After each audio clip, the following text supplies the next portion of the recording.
creo que voy a pedir un capuchino. ¿Qué vas a pedir tú? Yo me voy a pedir un ristretto. ¿Tú sabes lo que es un ristretto? Sí, por supuesto, maestro, me Sí. extraña. Ya, Sí, ya. un Segundo capuchino ristretto. y un ristretto, por favor, señorita. Para el Cavalieri. Eso nomás, muchas gracias. Muchas gracias, ¿eh? Oye, Rodrigo, Dime, Richie. oye, te quería preguntar por el trabajo ese del podcast que conversamos hace un tiempo referente al pensamiento crítico. ¿Cuánto crees tú que podríamos trabajar en eso? Bueno, ahora, pues, mi amigo, terminemos el café y nos vamos a grabar. ¿Qué te parece? ¿Ahora? Sí, pues, ahora.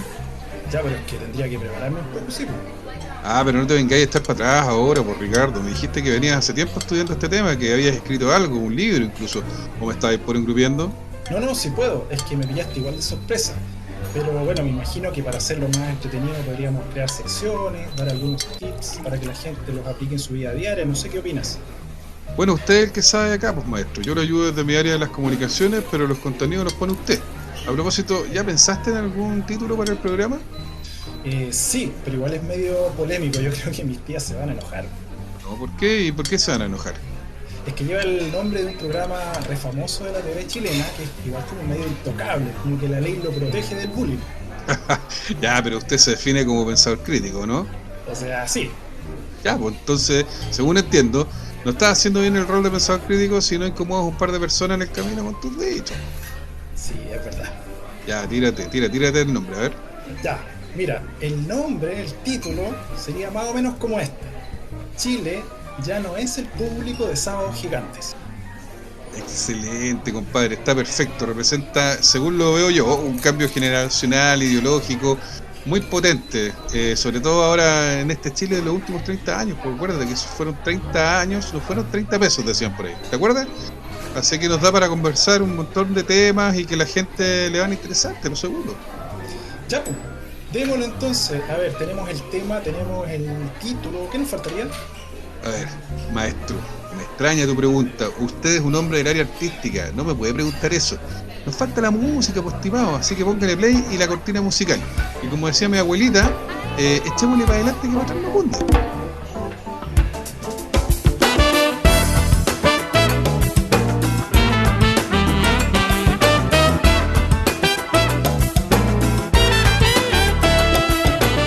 ¿Cansado de las noticias falsas, la pseudociencia, la posverdad? ¿Ya no sabe en qué creer? No se preocupe, Ricardo Morales y Rodrigo D'Amico comentan y analizan la receta perfecta para combatir estos virus culturales. Una mirada a los cambios más significativos de los ciudadanos chilenos en las últimas décadas y los desafíos que nos depara el futuro. Una conversación especialmente dedicada a quienes aún no quieren aceptar que Chile ya no es el público de Sábados Gigantes.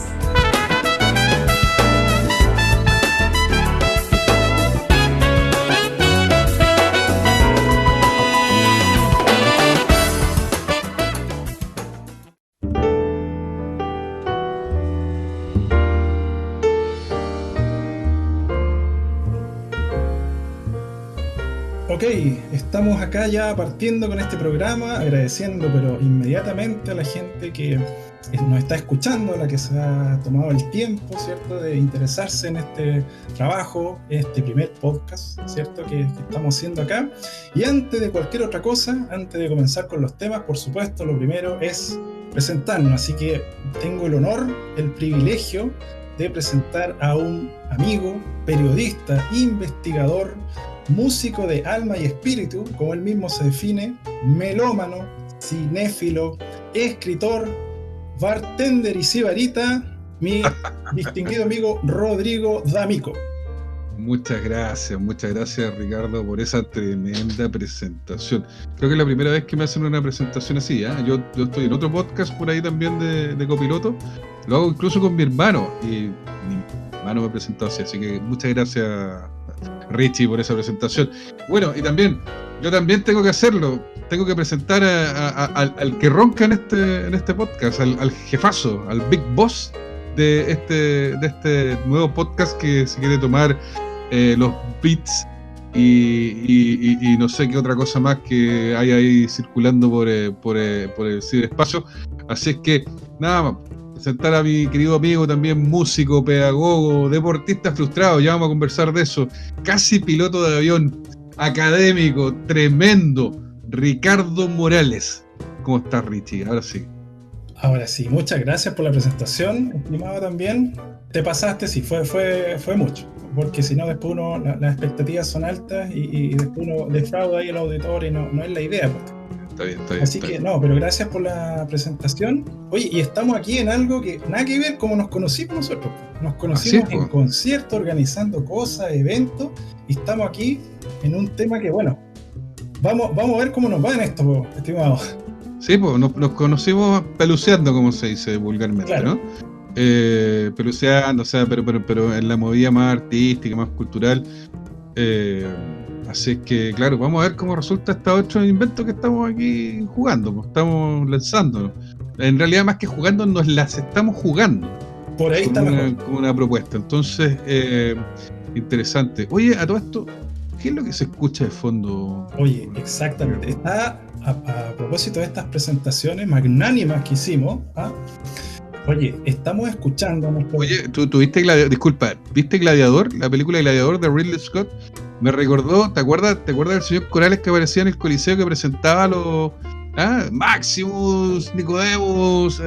Me recordó esas presentaciones, así que, disculpa, tenía que decirlo. No, vamos a estar dando datos a propósito de tu intervención. Vamos a estar hablando un poquito también de películas, recomendando algunos libros, no sé, links, etc. Así que esa es como la idea. Así es. Poder conversar de hartas cosas y aportar cosas entretenidas e interesantes para nuestros distinguidos auditores. Oye, tenemos también hoy día unos invitados especiales en lo que ustedes están escuchando, que es un jazz hermoso, por supuesto, el que estamos escuchando. De fondo ustedes escuchan, y ya vamos a tener la oportunidad de escucharlo sin estas voces que ya a lo mejor ya están siendo un poco tediosas para ustedes.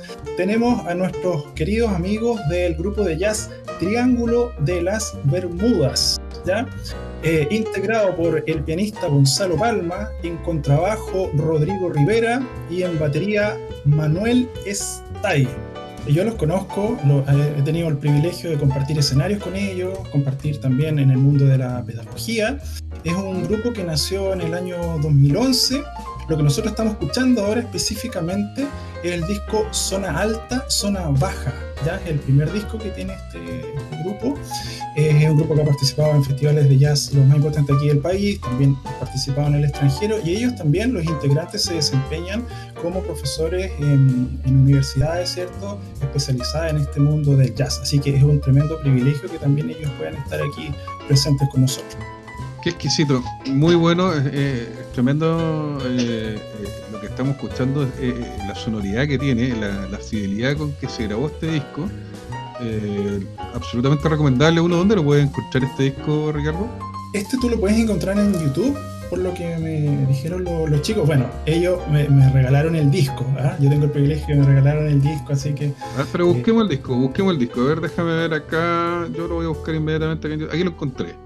Triángulo de las Bermudas, con una foto de un acantilado que me da la impresión que es donde está el Faro Punta Ángeles. ¿Eso es el Faro Punta Ángeles? ¿Es acá Valparaíso? Sí, parece que sí, ¿eh?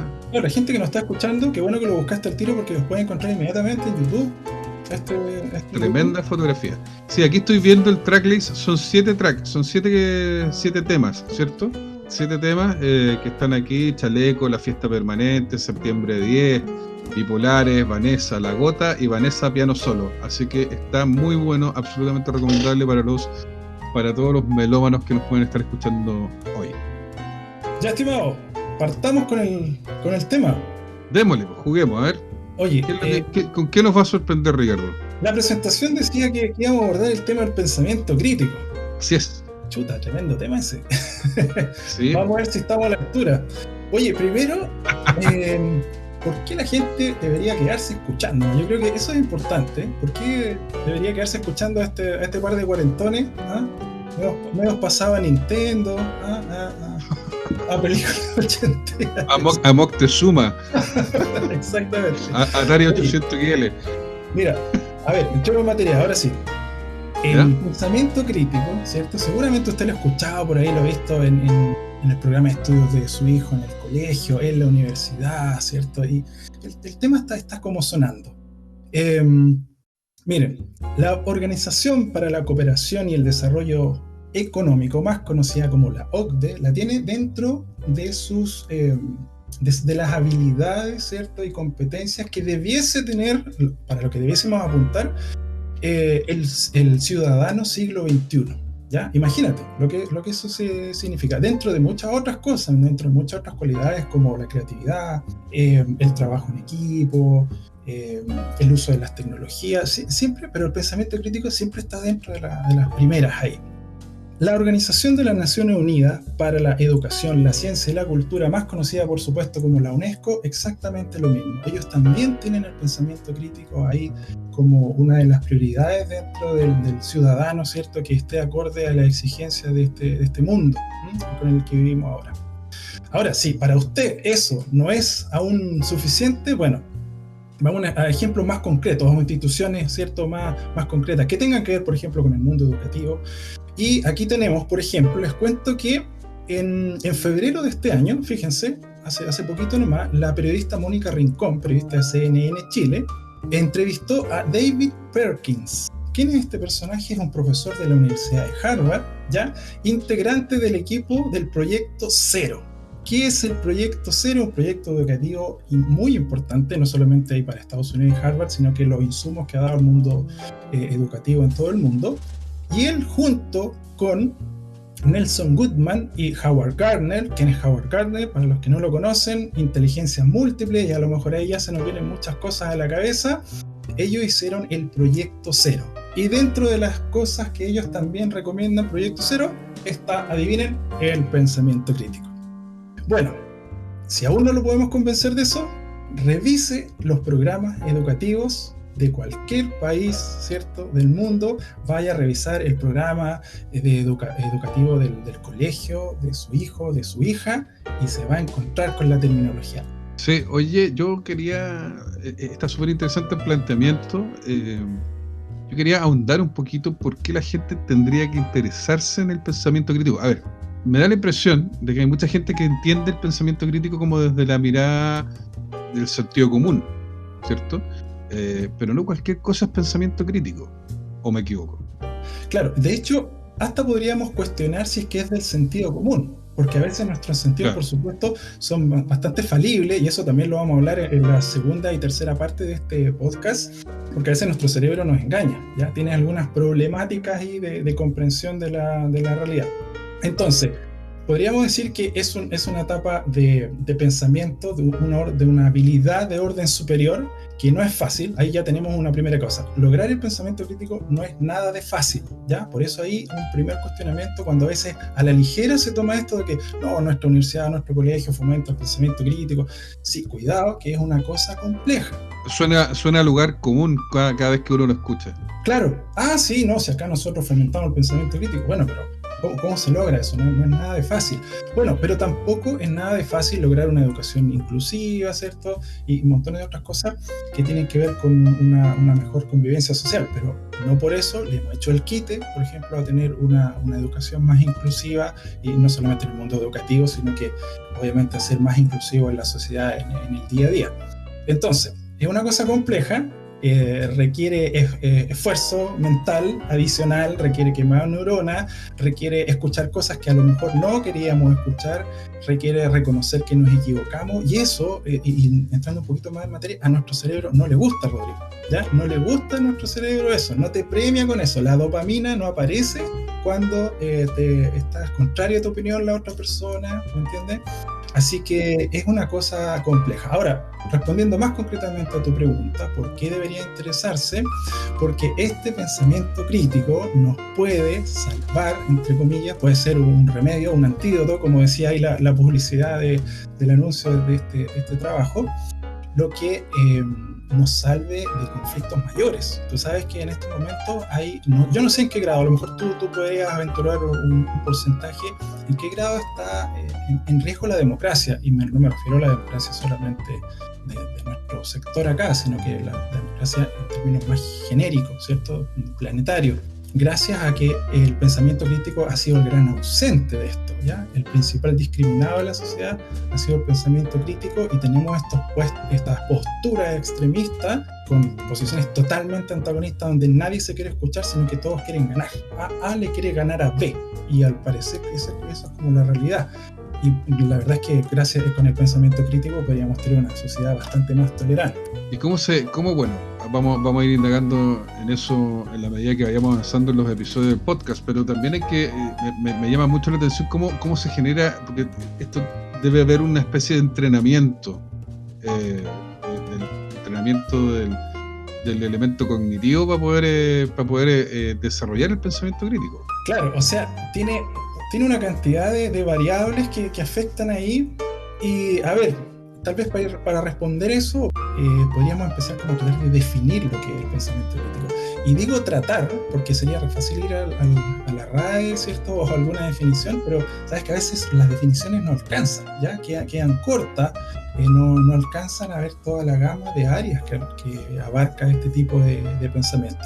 Pero sí, lo que tenía pensado plantear, ¿cierto? Algunas ideas que pudiesen ser iniciales para que el auditor, por supuesto, y motivarlo a que investigue, ¿cierto? A que se interese en este tema, es una frase. Vamos a partir con una frase en esto de lo que sería el pensamiento crítico. Primero es pensar por ti mismo.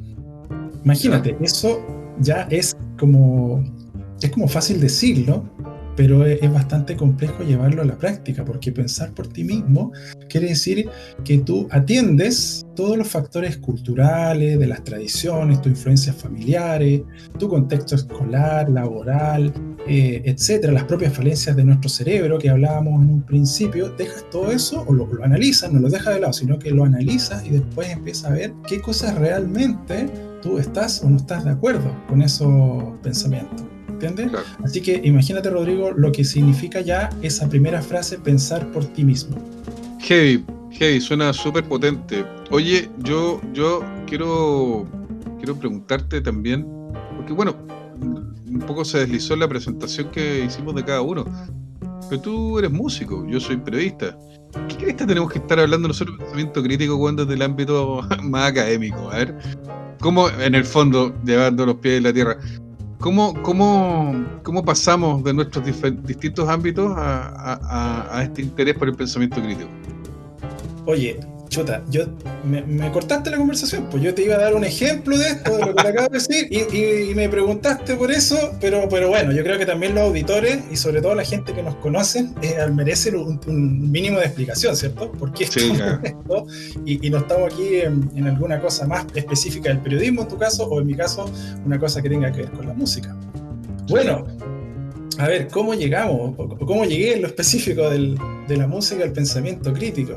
Oye, mira, primero hay cosas genéricas, ¿cierto? En el arte siempre ha estado ahí en la opinión, ¿cierto? En la opinión crítica, en ese cuadro que se pinta, en esa música que se compone, ¿cierto? Que llama a la sociedad a reflexionar, ¿cierto? Así que tampoco es algo como muy extraño que uno del mundo del arte siempre tenga esa mirada un poquito más crítica de la sociedad y las relaciones humanas, etcétera. Muchas veces embobada por la cosa económica, por el tener cosas, más tener que el ser, etc. Así que por ahí parte un poquito, Rodrigo, mi respuesta. Ahora, en lo personal, bueno, mira, tú sabes que yo soy trompetista, o trompetista en retiro podría ser a esta altura, porque me dedico más a esto ahora que a tocar, más ahora que estamos en confinamiento. Mira, desde que comencé con esto de la música y la trompeta específicamente, siempre me llamó la atención algo, y me lo cuestioné y me molestaba incluso un poco, de que iba a tocar algún arreglo, ¿cierto? De alguna pieza musical, y la trompeta, estoy hablando de bandas instrumentales, ¿cierto? De big band, la trompeta siempre llevaba la primera línea, siempre llevaba la primera voz, ¿ah? Como el rol protagónico, la trompeta, ¿ya? Imagínate, yo siendo trompetista me molestaba un poco eso, porque la música, tú sabes que está llena de colores maravillosos, de armonía, etc. Entonces ese sobreprotagonismo de este instrumento me molestaba un poco, ¿ya? Así que dije, no, pues esta cosa no me gusta. Incluso arreglos que venían de distintos compositores, de distintas partes del mundo, pues logré tocar arreglos, no sé, por las partes donde he trabajado, de arreglistas estadounidenses, alemanes, y siempre lo mismo, siempre la trompeta. Y bueno, así que dije, no, ¿sabes qué? Voy a meterme en esta cuestión, y empecé a hacer arreglos. Y donde empecé a darle protagonismo a otros instrumentos, ¿cachai? Y fue como súper gratificante para mí por aprender eso, y gratificante para el resto de los colegas, los que tocaban, y después en las bandas con las que trabajé, bandas de periodos, digamos, nivel escolar, perdón. Fue más entretenido que ese corno francés, a lo mejor siempre haciendo un papel secundario acompañante, apareciera con una melodía, ¿me entiendes? Como que por ahí va la cosa. Y luego, ya cuando más entrado en mi camino musical, me tocó también la bonita experiencia de dirigir orquestas juveniles. Y aquí tenemos al violín con el mismo, entre comillas, problema. El violín con su sobreprotagonismo, ¿ya? Y el violín hacía todas las melodías, ¿cierto? Y la pobre viola ahí siempre relegada a hacer una nota larga de acompañamiento, etc. Entonces, no. Tuve la oportunidad de hacer arreglo, así que también cambiaba. El violín tenía sus partes, por supuesto, pero el cello también tomaba la melodía, la viola, y recuerdo siempre una profesora de viola que me decía, oye, primera vez que en la orquesta juvenil, las violas tenemos la melodía también, así que gracias, me decía. Así que me quedó bien marcado eso. Esos fueron los primeros cuestionamientos que me empecé a hacer, imagínate, a la música misma y arreglista. Entonces decía, oye, pero ¿quién eres tú para cuestionar un arreglo de este gallo de John Smith, o no sé cómo se llame de Estados Unidos, si tú eres un principiante de la música, o este alemán que hizo este arreglo? Y ahí me empecé a dar cuenta, por la recepción del público y de mis colegas, que la cosa funcionaba y gustaba, ¿ya? Entonces por ahí tú te das cuenta que uno no se tiene como que amedrentar porque una persona que tiene mucha experiencia, muchos años, te diga cómo hacer las cosas. Y tú dices, oye, pero yo puedo hacer las cosas, volviendo a la frase inicial, puedo pensar por mí mismo y hacer arreglos, hacer música en esto específicamente, de acuerdo a lo que yo creo mejor, y parece que al resto, a mis colegas ahí, les agrada. Así que al parecer no estoy tan equivocado. Perfecto, me queda clarísimo. Y es como bien elemental, digamos, para poder entender ese paso, que dentro de todo lo que estamos hablando, pareciera como tan como no lejano, pero sí como si estuviéramos quisiéramos o sonáramos un poco pretenciosos, y que no es la idea. Y eso es lo que y eso es justamente lo que me lleva a pensar también que es interesante que el podcast introduzca al menos esta discusión, para que se genere un debate y en el fondo se acerque a la opinión pública de alguna manera. En el fondo, aterrizar la discusión en torno a lo que es el pensamiento crítico. Y, claro, y que no quede en las esferas de las élites más intelectuales o del ámbito académico. Claro, es como, ¿quién eres tú para hablar de pensamiento crítico? Claro, suena un poco o arrogante, pretencioso o arrogante, como decías tú, pero realmente no lo es. Es lo más humilde que tú puedes hacer, dentro de muchas cosas también.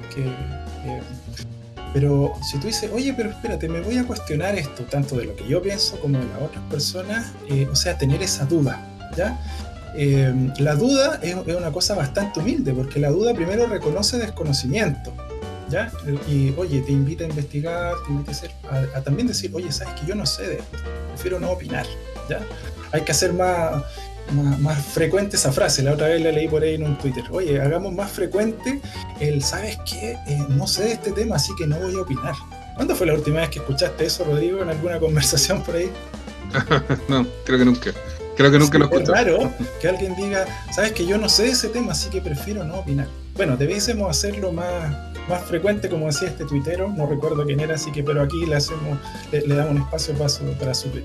Oye, pero tú me dejaste con el ejemplo a la mitad, pues, viejo. Así que voy a retomar. Termine. Estábamos hablando de cómo pensar por uno mismo, ¿te acuerdas? Sí. Y cómo había que hacerle frente o reconocer cómo tú estabas influenciado por los factores culturales, tradicionales, lo que te dice tu familia, tu contexto escolar, etc. Dijimos hartas cosas. Oye, y te tengo un ejemplo, un poquito polémico, ¿ya? Pero ejemplo. Pero estaba en el pensamiento crítico, ¿cierto? Si no, no sería programa de pensamiento crítico. Dale. Un ejemplo de las tradiciones de Chile. El rodeo. Sí. ¿Cierto? Nuestro una de nuestras tradiciones, una fiesta nacional, ¿cierto? Y aparecen, ¿cierto?, muchos grupos animalistas, etcétera, que dicen, oye, ¿sabes qué? El rodeo nos parece tal y tal cosa, que no puede ser, hay un maltrato animal, etcétera, etcétera, etcétera. Y eso, por ejemplo, pudiese dar para alguna conversación familiar en que estén conversando, ¿cierto? Y digan, oye, ¿sabes qué? Sí, yo opino que el rodeo no debiese ser por tal y tal cosa. Y salta ahí la defensa, oye, pero eso son las tradiciones del país. No puedes juzgar eso. Ya, ese es un tipo de falacia argumentativa, ¿cierto? Porque son tradiciones, porque siempre se han hecho así. Eso tú no lo puedes poner como argumento, ¿ya? Pero fíjate, a veces, o la mayoría de las veces, la moneda tiene dos caras. Pero la persona que está haciendo ese emplazamiento, que está diciendo, oye, yo no sé, ¿cómo a ti te gusta el rodeo? Si ahí se maltrata animales, se está comiendo feroz asado, viejo. ¿Ah? Entonces, la réplica de la otra persona podría decir, bueno, pero tú fíjate que estás comiéndote ese animal. Es probable que incluso ahí en el rodeo lo traten mejor de lo que lo trataron mientras tú ahora estás consumiendo eso. Y ahí tenemos un dilema. Y ahí tenemos pensamiento crítico o cuestionamiento por ambas partes. Sí, muy buen ejemplo, Ricardo. La verdad, yo creo que se acerca bastante también un poco a por qué finalmente tenemos esta relación en el título de nuestro podcast. O sea, estamos apelando, tal como dice la presentación y en esa conversación donde discutimos, que más allá de ser la presentación del podcast, ese fue un ejercicio que hicimos, ¿no? Analizar, digamos, y hacer la relación de cómo queríamos abordar este tema y cómo poder graficarlo desde el punto de vista como desde la alegoría y con el nombre que fue bautizado este podcast. Entonces sería interesante porque nuestros auditores no saben cuál es el origen del nombre del podcast. Y yo lo conozco porque lo hemos conversado, pero sería bueno que tú pudieras describir de dónde surge el nombre y cómo hacemos la relación con nuestro podcast. Claro, sí, es anecdótico un poco el nombre de Chile, ya no es el público de Sábado Gigante, ¿cierto? Y es posible que también, como también decíamos en la introducción, que pueda generar algún tipo de ruido a los fans, ¿cierto?, de Don Francis, pero Don Francis no se enoje, mire, si no es una cosa específicamente contra usted. Lo que pasa es que dentro de todas estas reuniones, tú sabes, Rodrigo, que estamos en reuniones por estas plataformas que ahora nos permiten a cada rato. Entonces, en una de esas reuniones se estaba hablando el tema de que, en contexto, ¿cierto?, de política y cambios sociales, de que necesitábamos, ¿cierto?, que las autoridades entendieran de que ya no nos tragamos, disculpen el término, los discursos, ¿cierto?, las noticias o la manera en que ellos nos entregan las informaciones, la verdad, la posverdad, ¿por qué no decirlo? Y al parecer ellos no se habían dado cuenta.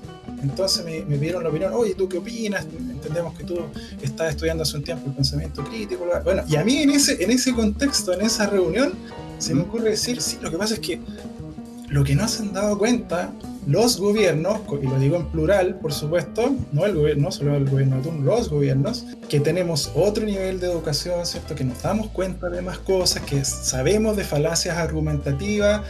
Y yo creo que lo que no se han dado cuenta es que parece que esta gente cree que Chile sigue siendo el público de Sábado Gigante, porque que se compraba todo y que lo que decían los concursos. Y ahí nace este nombre que a la gente que estaba en la reunión les gustó bastante. Después lo subimos al Twitter y para cosa como para patentarnos, para que la idea de la frase no se fuera a copiar por ahí. Y después dijimos, oye, igual podríamos hacer algo con eso. Estuvimos conversando. Bueno.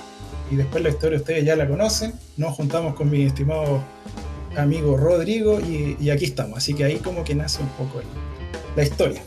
Bueno, y también contarles que además tú hiciste una investigación que está por terminarse, ya que ya está como en la etapa final y que está relacionada también en parte, en gran medida con lo que estamos conversando. Claro, de hecho, bueno, yo en este tema llevo 3-4 años ya, absolutamente, no sé si obsesionado, a veces a lo mejor sí, cuando ya pasé muchas horas en el computador, pues sí, después te retan en la casa, pero bueno, sí, es un tema que me apasiona mucho, demasiado diría yo, y que tengo muchas ganas de compartir las cosas que he podido investigar, ¿cierto?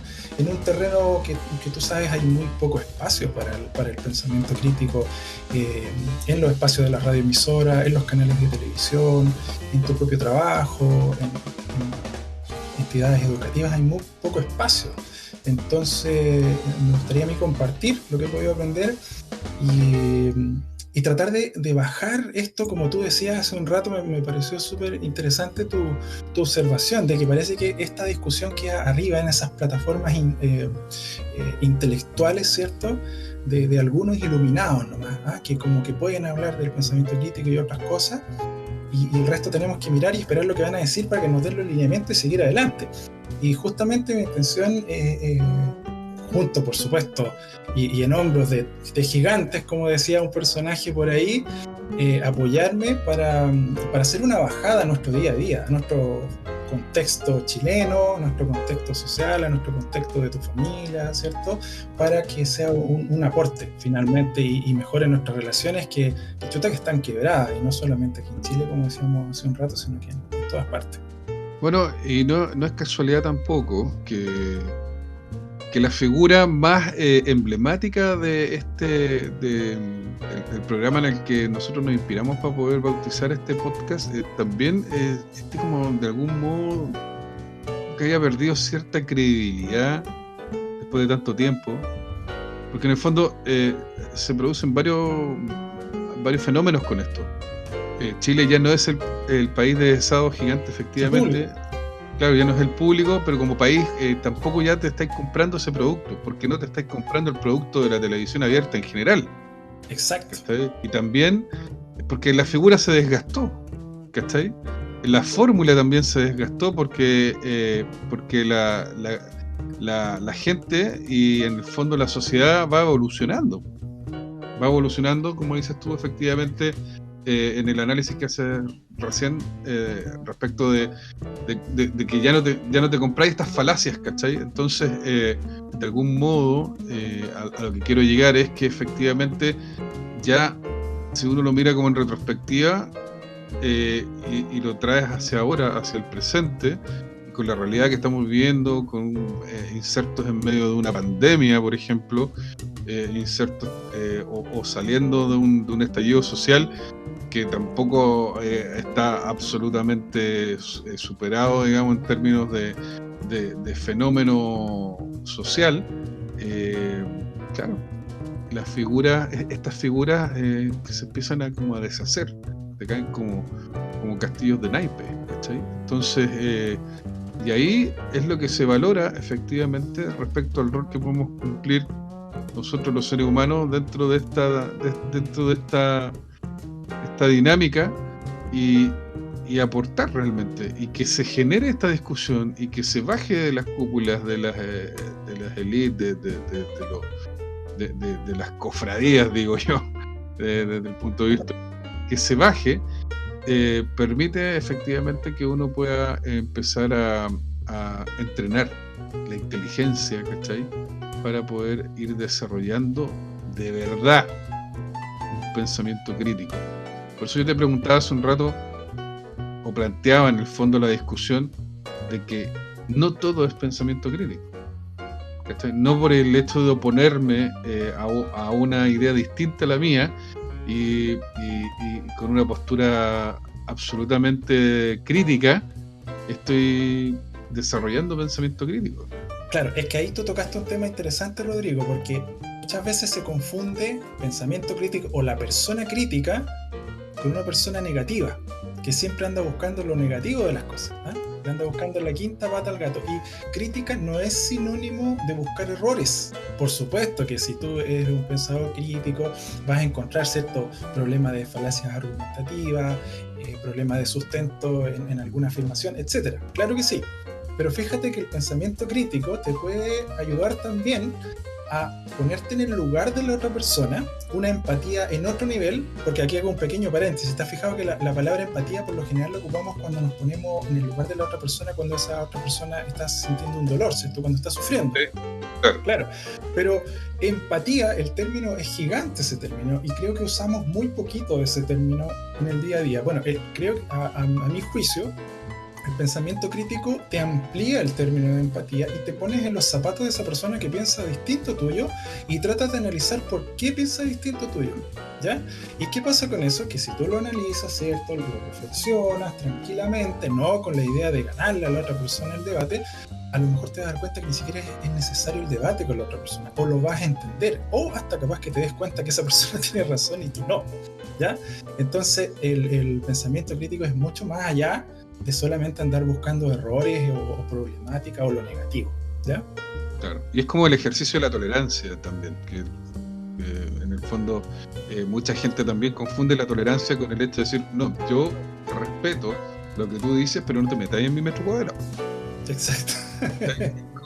Y yo no me meto en el tuyo. A ver, pero eso no es tolerancia. Claro. Es justamente lo que acabas tú de plantear en base al tema de la empatía y en base justamente también a los efectos que genera el pensamiento crítico. Es decir, yo soy capaz de empatizar contigo, incluso de recoger de tu experiencia un aprendizaje que a mí me sirve para poder eventualmente compartir lo que tú dices, entenderlo, incluso darme cuenta de que tú tienes la razón y que yo estoy equivocado. Claro. Oye, y eso es, estamos, creo, completamente de acuerdo, que eso son palabras mayores. ¿Ah? ¿Cuándo fue la última vez que escuchaste en el mundo político, por ejemplo, decir, oye, sí, nos dimos cuenta que ustedes tenían la razón y nosotros no? Eso es para gallos evolucionados, Claro, pero partimos hablando nosotros que los grandes organismos internacionales ya están diciendo, oye, parece que para allá va la cosa, las universidades prestigiosas del mundo están diciendo para allá va la cosa, y ya estamos todos convencidos. Bueno, así que hay que ir para allá, no tenemos muchas más opciones. Oye, con esta analogía que hicimos nosotros entre el Chile de hoy, entre el ciudadano de hoy y el programa de Sábado Gigante, pongamos 2 ejemplos, ¿te parece, Rodrigo? Para que sí, claro. Vamos haciendo la analogía y se entienda por qué el título que elegimos. ¿Recuerdan ustedes que era esto del programa? Era una reunión pero obligatoria de las familias chilenas todos los sábados en torno al televisor. ¿Te acuerdas, Rodrigo? Era un fenómeno bien especial. Partía, yo no recuerdo, esto partía como a las 4 de la tarde y terminaba como a las 8 de la noche antes de que viniera el noticiero central, ¿te acordás? 5 o 6 horas así tranquilamente. Claro.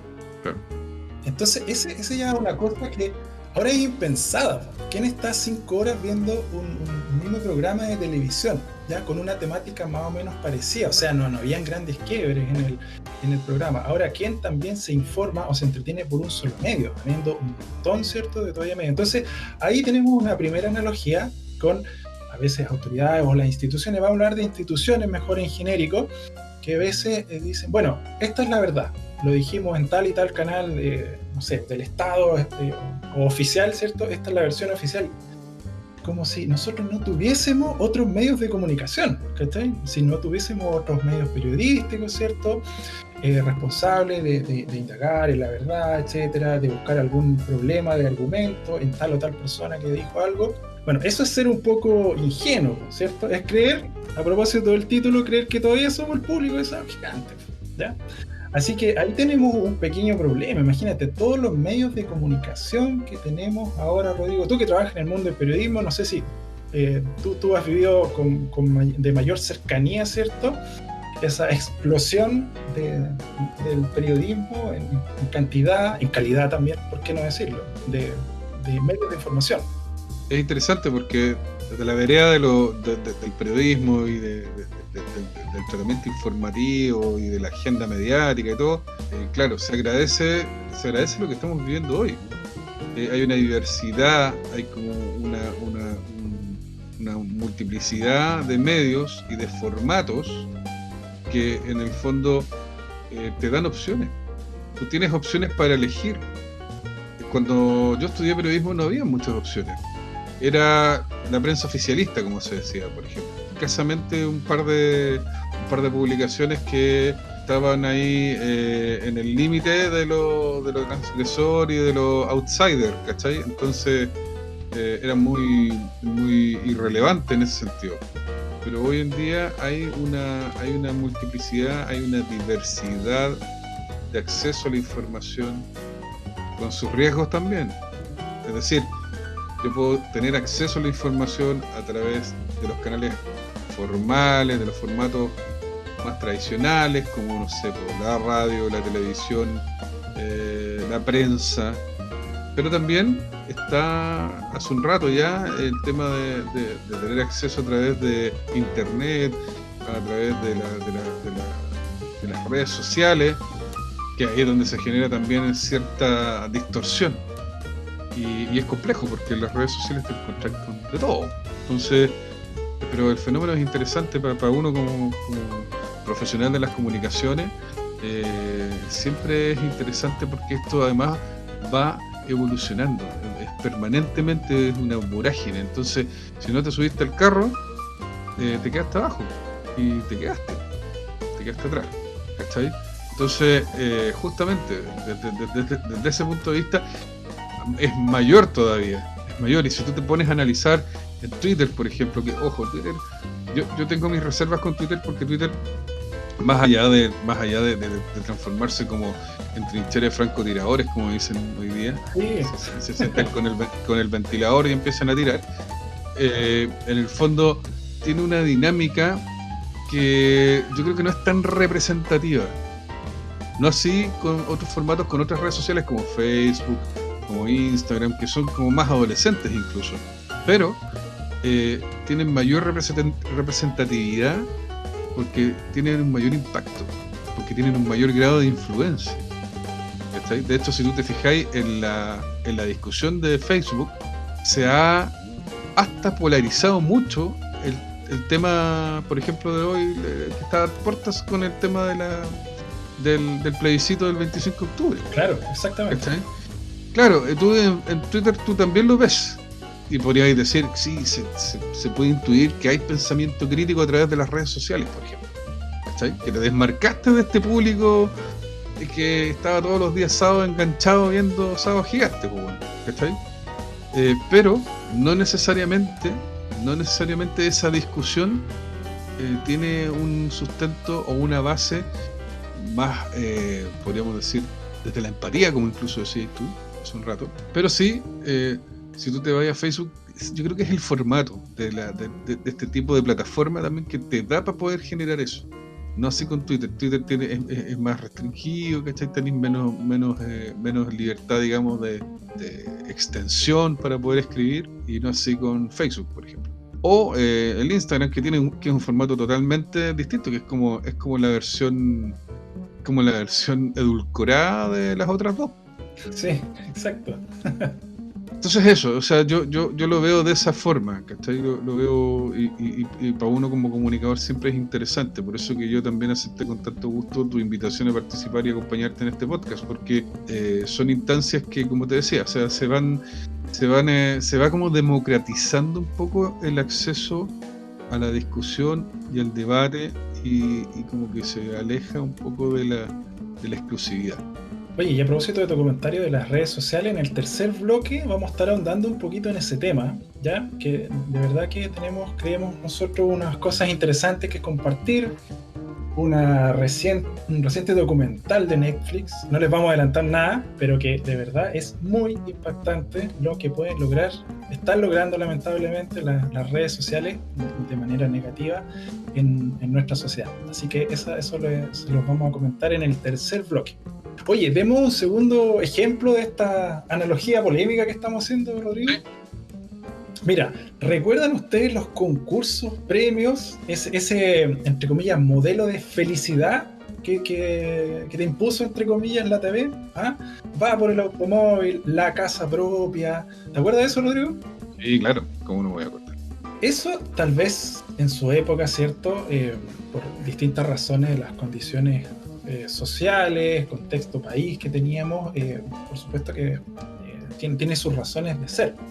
Pero fíjate que ahora, ¿ya? Y esto no solamente en Chile, sino que también es un fenómeno más global, las prioridades, las cosas que los chicos quieren hacer a corto plazo, me refiero a los jóvenes, ¿cierto?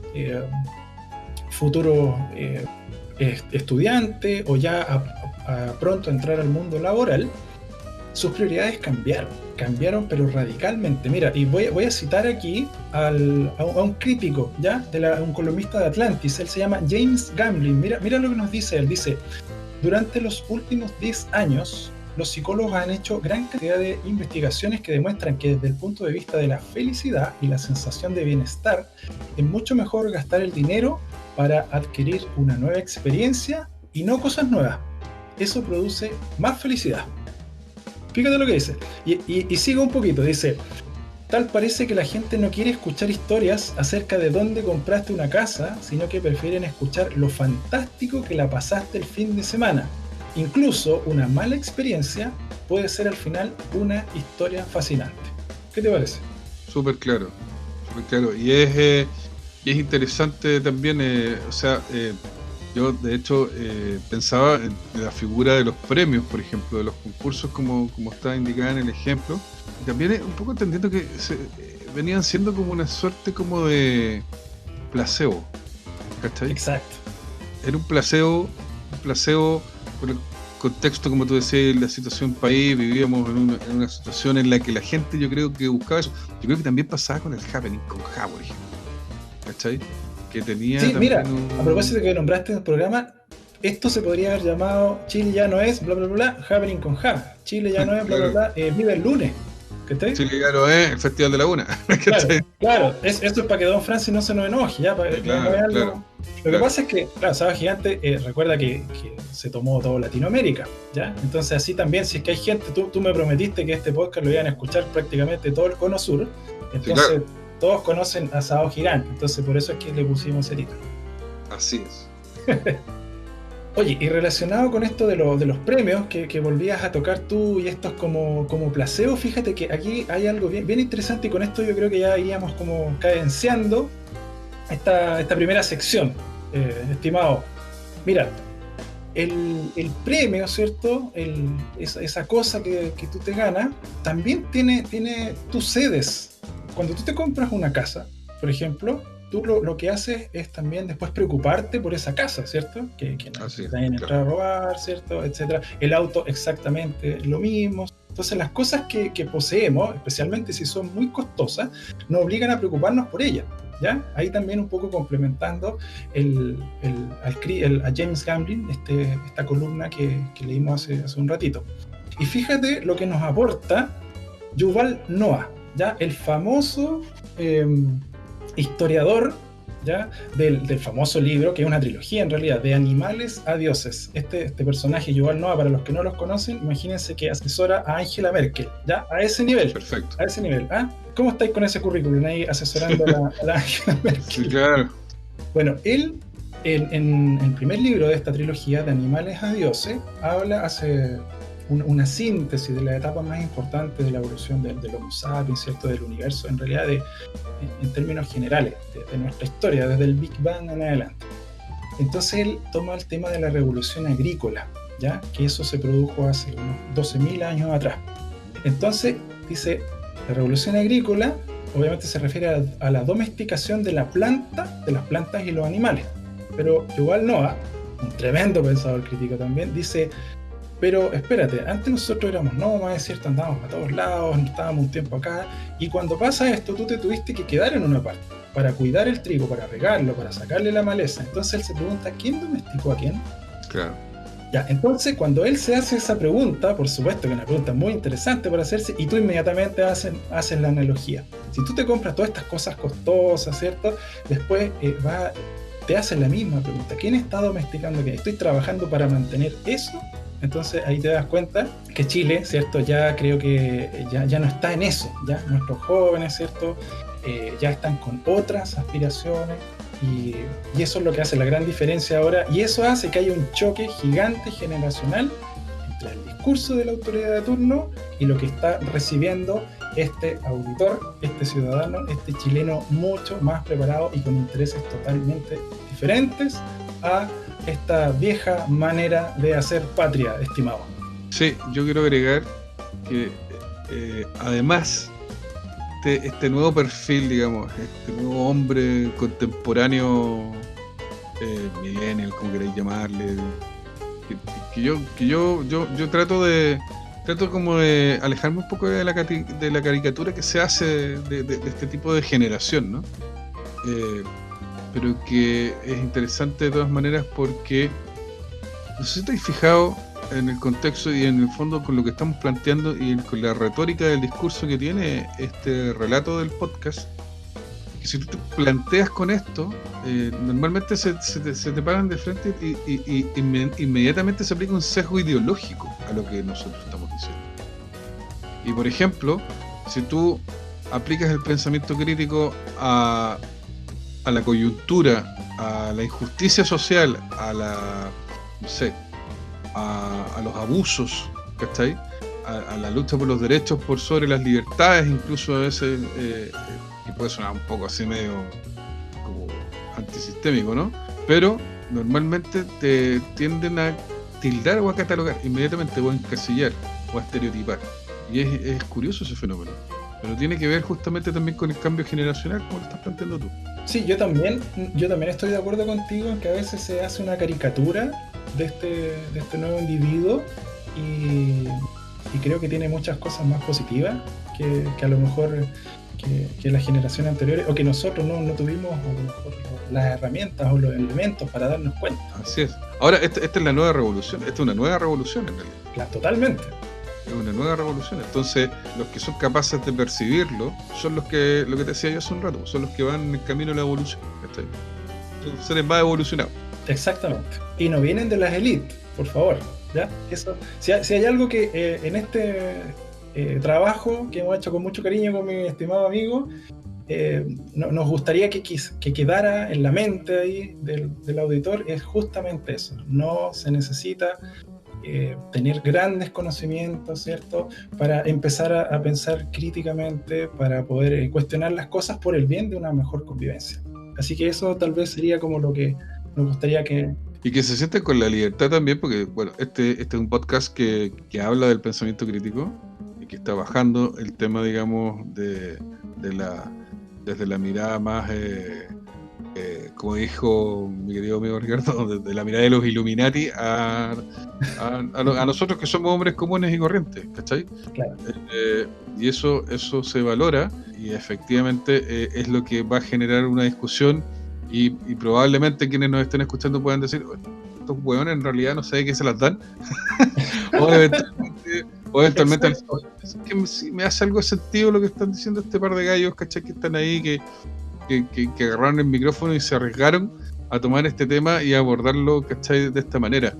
Y eso se agradece. Así que sí, estamos abiertos. Si mientras se fomente el pensamiento crítico de esa manera, nosotros vamos a darnos por satisfechos y con misión cumplida. Claro, todo aporta.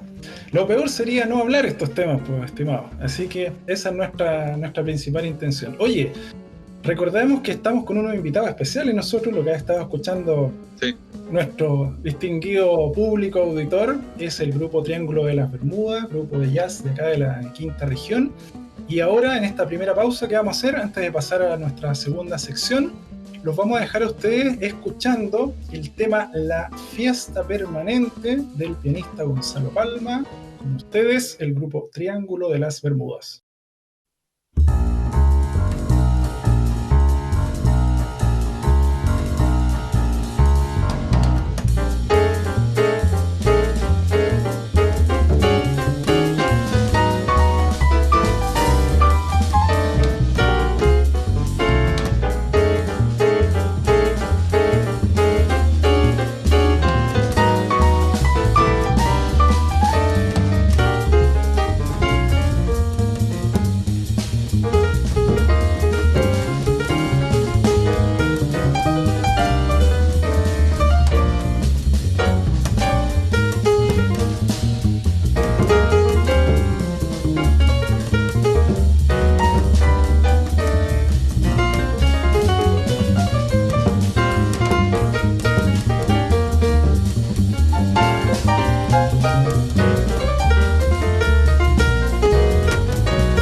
estamos de vuelta ya para comenzar esta segunda sección de este podcast que estamos haciendo con mucho cariño y esmero con mi querido amigo Rodrigo D'Amico.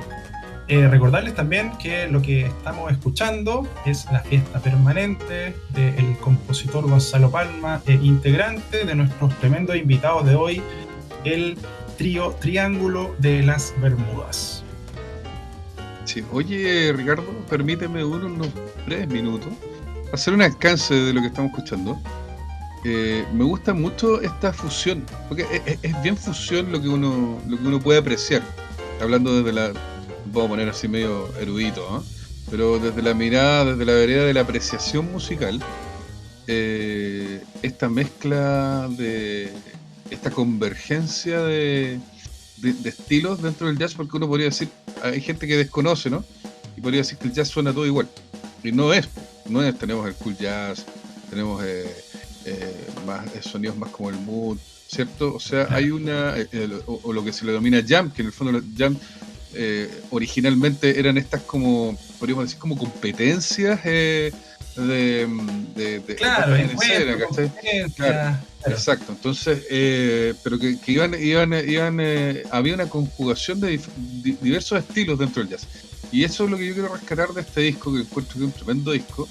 Zona alta, zona baja de Triángulo de las Bermudas Trío, que uno lo puede encontrar en YouTube y también en Spotify. Sí, ¿cierto? Exactamente. Y tienen un perfil en Facebook, ¿o no? Sí, para que la gente que nos escucha lo pueda buscar.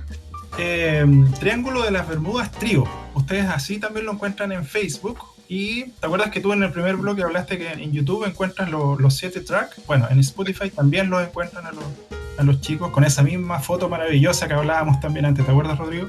Efectivamente es el Faro Punta Ángeles. Perdón, me enredé. Efectivamente es el Faro Punta Ángeles. Puede ser, ¿eh? Me da la impresión, es una foto y parece que fuera. Yo revisándolo ahí, me da pero eso quería. Esa no tenemos esa respuesta desde el primer bloque. Desde el primer bloque, sí. Nos comprometemos para el segundo episodio del podcast confirmar ese dato. Podríamos invitar a uno de los muchachos para que se sume aquí al panel a conversar un rato de música también. Sí, totalmente. Y abordar ese tema. Y ahí le podemos preguntar cómo fue la producción del disco, y qué fue lo que involucró el proceso creativo, etcétera. Entonces, pero quería tomarme esos minutos, mi querido Ricky, para que pudiéramos hacer ese alcance, porque me parece que es absolutamente recomendable. Exactamente. Ya, estimado, oye, partamos con el segundo bloque. Ya, este segundo bloque, bueno, recordando que estamos en el tema del pensamiento crítico, ¿cierto? Y todos los alcances. Ya dijimos que era complejo definirlo, era complejo hacer la bajada un poco al cotidiano. Bueno, y dentro de estas complicaciones está la formación o la construcción, como usted quiera llamarlo, de nuestro propio cerebro. Nuestro propio cerebro tiene ciertas fallas que nos hacen a veces tener ideas erróneas o hacer racionamientos no muy bien fundados de la realidad.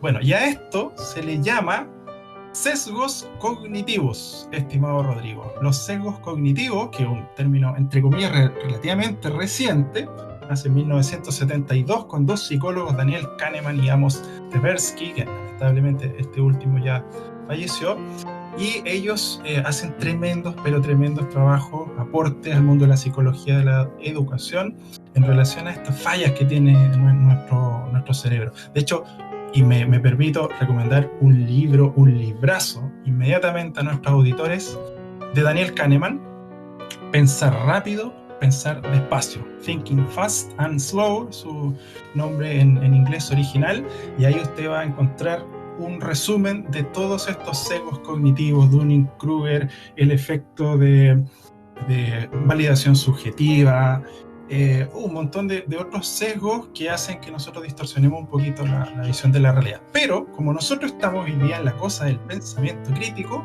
nosotros nos vamos a ir al sesgo de ¿cómo podríamos decirlo? El enemigo número 1 del pensamiento crítico, y este es el sesgo de confirmación. ¿Habías escuchado tú, Rodrigo, el sesgo de confirmación? Sí, había escuchado hablar del sesgo cognitivo y efectivamente es como recurrente escuchar respecto al sesgo de confirmación.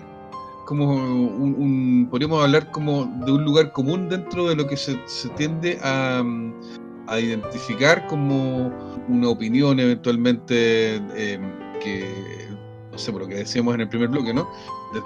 De confundir esto desde la crítica, desde la opinión disonante versus lo que realmente es el pensamiento crítico. Exactamente. Y eso nos distancia del interlocutor, y justamente ahí el sesgo de confirmación empieza a tomar el poder. Este es un enemigo poderoso, como alguien decía por ahí, pero este sí que es de verdad, ¿no? Es un enemigo poderoso y real. Este sí que sí. Oye, mira, como ha sido la tónica que hemos tratado de seguir, nosotros vamos a tratar de no ser tan técnico en esto, sí, presentarlo de manera entretenida. Tratamos de aterrizarlo, Y qué mejor, mira, vamos a empezar a conversar un poquito de este sesgo, pero mira, voy a leer literalmente aquí las palabras de una mujer excelente que ya les voy a contar quién es. Miren, ella, una charla que hace parte de la siguiente manera. Escucha. Es normal que nos cueste cambiar de opinión, y esto se lo debemos a un germen en nuestro cerebro, un fallo Matrix, un error del pensamiento causante del 99% de las discusiones de Twitter y 9 de cada 10 discusiones con tu cuñado en Navidad. Este es el sesgo de confirmación. Suele darse eso en las figuras como de las reuniones familiares, es verdad, güey. Sí, oye, ya vamos a poner un par de ejemplos ahí en las reuniones familiares. Oye, mira, con estas palabras, Rodrigo, la periodista y divulgadora científica española Rocío Vidal, una tremenda mujer, es súper inteligente, es buena moza también ella, las tiene todas. Comienza su charla TED, así con esas palabras, su charla TED en Málaga, titulada A nadie le importa la verdad, donde aborda de manera clara y muy, muy entretenida el sesgo que acabamos de mencionar, que es el sesgo de confirmación. Oye, Rocío tiene un canal de YouTube que desde ya yo recomiendo suscribirse, que se llama La Gata de Schrödinger, ¿ya? Haciendo alusión, ¿cierto?, a esta manera de explicar la física cuántica. Entonces, ella argumenta en la charla la importancia de atender este sesgo, considerado, como decíamos recién, el enemigo número uno del pensamiento crítico. ¿Ya? No es fácil librarse de él, nos cuenta, ya que viene en nuestro ADN, ¿ya? Entonces, cuando este sesgo se produce, nuestro cerebro recibe un apetitoso cóctel, por decirlo de alguna manera, o sea, la dopamina. Ya lo vamos a ir explicando a poquito, pero empecemos a pensar de que usted escucha una opinión contraria a la suya y usted se aleja de esas personas y se va donde las personas que piensan igual que usted. Entonces ahí el cerebro refuerza eso, refuerza eso. No, escuche o converse con estas personas, vaya a leer esos libros donde está la opinión que refuerzan la suya, leas artículos, etc. Es como lo que pasa, disculpa Ricardo, es como lo que pasa este fenómeno en las redes sociales, tal como lo decías hace un rato, ¿no? Sobre todo en el tema político. Hoy día, más que vigente con el tema del periodo en el que estamos viviendo, estallido social, post aniversario del estallido social, el tema de la discusión por una nueva constitución.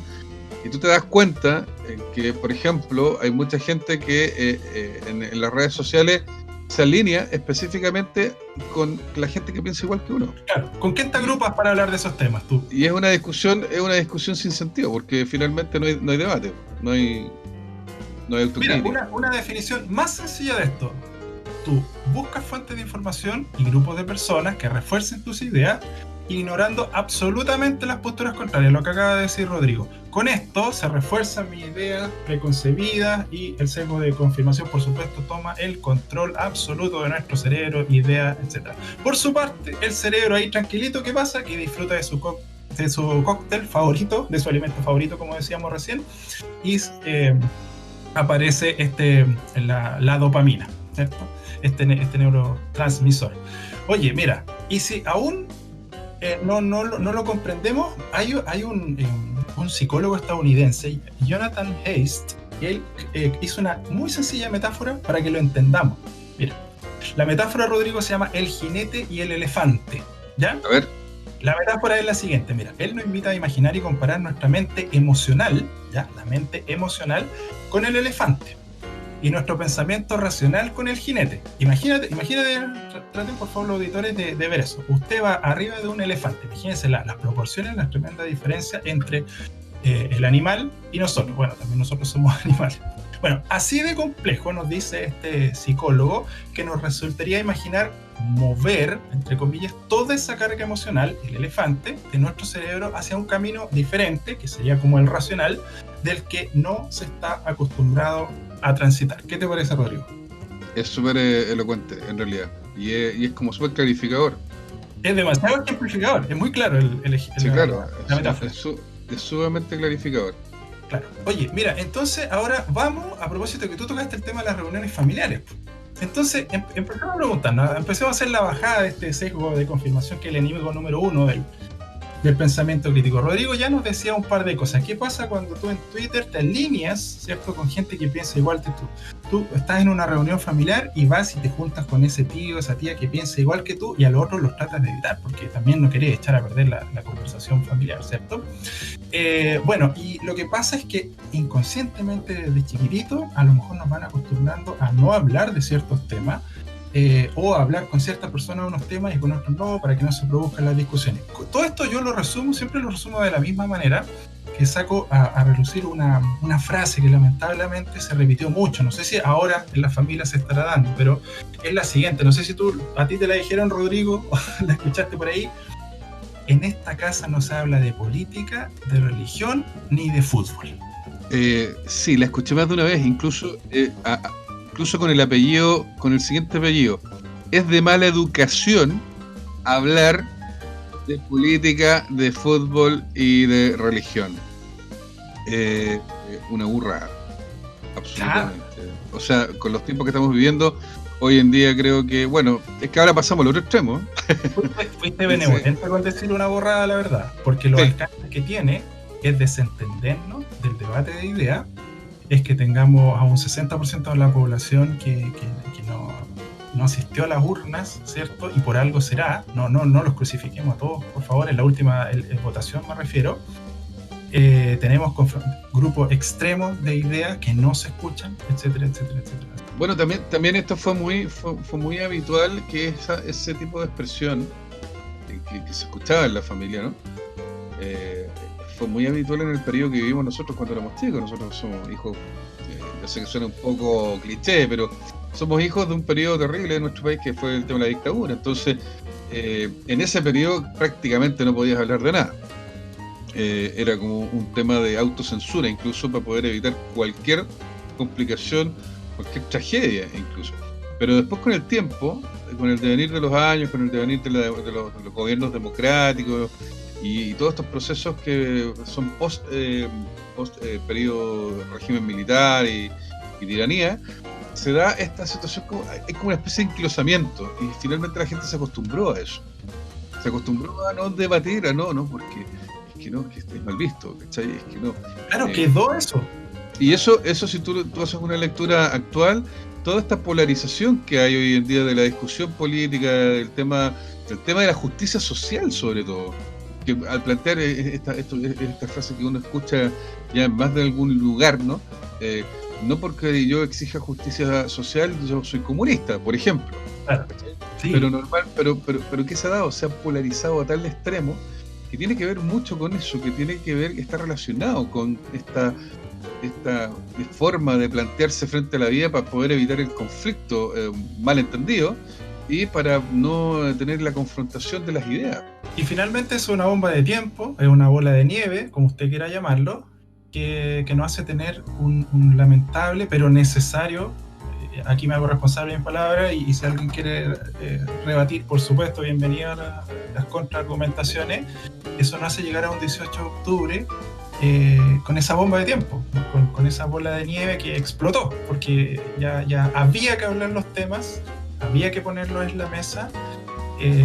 Así que eso, por eso es que, como para que lo que estamos hablando con Rodrigo es para que nos hagamos una idea más clara de por qué a este sesgo se le llama el enemigo número uno del pensamiento crítico y por qué es tan dañino, es tan nefasto para la convivencia de los seres humanos. Así es. Ok, ahí teníamos entonces un primer ejemplo de lo complejo que es para nuestra convivencia familiar, nuestra convivencia social, este sesgo de confirmación. Pero ahora vamos a otro ejemplo, un poquito más con las tecnologías, Rodrigo, ¿qué te parece? ¿Ya? Mire, vamos a poner un ejemplo. Usted está en internet, está navegando y acaba de leer algo horrible en las redes sociales. Y es lo siguiente, mire. Un irrespetuoso individuo acaba de escribir en su Twitter lo siguiente: la homeopatía es tan eficiente en su combate de enfermedades como lo es intentar emborrachar a una persona agregando una gota de cerveza en su vaso de agua. Bueno, si usted es defensor de esta medicina alternativa, por supuesto que usted va a correr a su teléfono, a su smartphone o lo que sea, para buscar evidencia que contraste el provocador texto, ¿cierto? Del personaje que es insolente que acaba de decir eso. Entonces, lo más probable es que usted tome el teclado, el computador, lo que esté, y usted, ¿qué va a googlear? ¿Cuál va a ser su texto de búsqueda? Va a ser beneficios de la homeopatía. ¿Por qué la homeopatía funciona? Enfermedades que se combaten con homeopatía. O cualquier texto que tenga que ver con eso. ¿Y qué va a pasar? Este milagroso santo, el Googlito, ¿cierto? El santo de hoy en día, va a encontrar unas 4 millones de respuestas en 0, no sé cuántos segundos, ¿cierto? Misión cumplida. A usted ahí ya tiene material de sobra para tirárselo en el rostro a este pesado tuitero y listo. Ya, usted con eso quedó tranquilo y ahí estamos con el sesgo, entre comillas, presentándose poco a poco. Ya, usted corrió, no le puso atención a lo que decía la persona, no, etcétera, sino que usted corrió a rebatir a la persona. Pero ahora fíjese lo que vamos a hacer. Vamos a hacer un cambio de roles. Ahora, usted es el tuitero que escribió la provocativa frase. ¿Ya? Usted fue el que, a ver qué pasa con esto. Voy a molestar un poco a los defensores de la medicina homeopática. Listo. Entonces, ahora es su turno de mover las piezas. ¿Y usted qué hace? Luego que recibe ese contragolpe, usted va a utilizar las mismas herramientas. O sea, va a ir nuevamente a Google, pero ahora usted el texto de búsqueda que va a ocupar va a ser diferente. Entonces, va a ser algo así como esto: peligros de la homeopatía. ¿Por qué la homeopatía no funciona? El bulo del combate de las enfermedades con homeopatía. Cualquier texto más o menos similar a ese. ¿Qué va a pasar? Exactamente lo mismo, pero al revés. Nuevamente, el santo patrono Googlito, en menos de un segundo, le va a entregar millones de respuestas, etcétera, etcétera, etcétera. Entonces, ¿quién ganó, Rodrigo? ¿Qué pasa aquí? No, pues finalmente aquí la dinámica es un círculo vicioso lo que está ocurriendo. ¿Cachai? O sea, se está generando un círculo vicioso porque efectivamente, y claro, estos son ejemplos, pero uno lo ve en la cotidianeidad un poco justamente de esta nueva era que estamos viviendo de las famosas TICs, ¿no? De las nuevas tecnologías, de las redes sociales, sobre todo el tema de los navegadores de internet, Google, Yahoo, Babelfish y todos estos otros que hay. Estoy quedando muy en el pasado, pero bueno, están la cantidad de información, la avalancha de información con la que tú te vas topando, y efectivamente con estos algoritmos que tienen los buscadores, y que efectivamente si tú pones, no sé, te lo voy a plantear de esta forma: un día buscando productos para comprar vía online a través de Amazon o de Mercado Libre, buscando juguetes para niños, y después me aparecen en las recomendaciones, me aparecen puras sugerencias en la misma línea, y de repente me apareció una patrulla de carabineros de juguete en un Dodge Charger, ¿cachai? de carabineros. Efectivamente ocurre lo mismo con la información, ocurre lo mismo cuando tú buscas un argumento y quieres buscar un argumento para poder ir armando tus planteamientos y tus ideas, y que sean afines a lo que tú estás buscando. Entonces, esto va generando un círculo vicioso. ¿En qué sentido? Solamente estamos entrenando nuestra mente para poder ser autocomplaciente con nosotros mismos. Y eso es el riesgo de lo que hay hoy con respecto a esta famosa discusión, por ejemplo, que después lo podemos abordar mucho más latamente y profundamente en algún otro episodio. Es lo que se denomina la famosa posverdad, que no es otra cosa que una mentira. Exacto, sí. Oye, Rodrigo, tú lo que dices está extremadamente importante, ¿ya? Yo estaba hablando del momento en que las personas como que, ¿cierto? Googlean, ponen el texto y tú te adelantaste, me pareció genial, tú te adelantaste al post, o sea, luego de que busqué cuál es el algoritmo, la próxima vez que yo haga una búsqueda en Google, lo que me va a arrojar eso.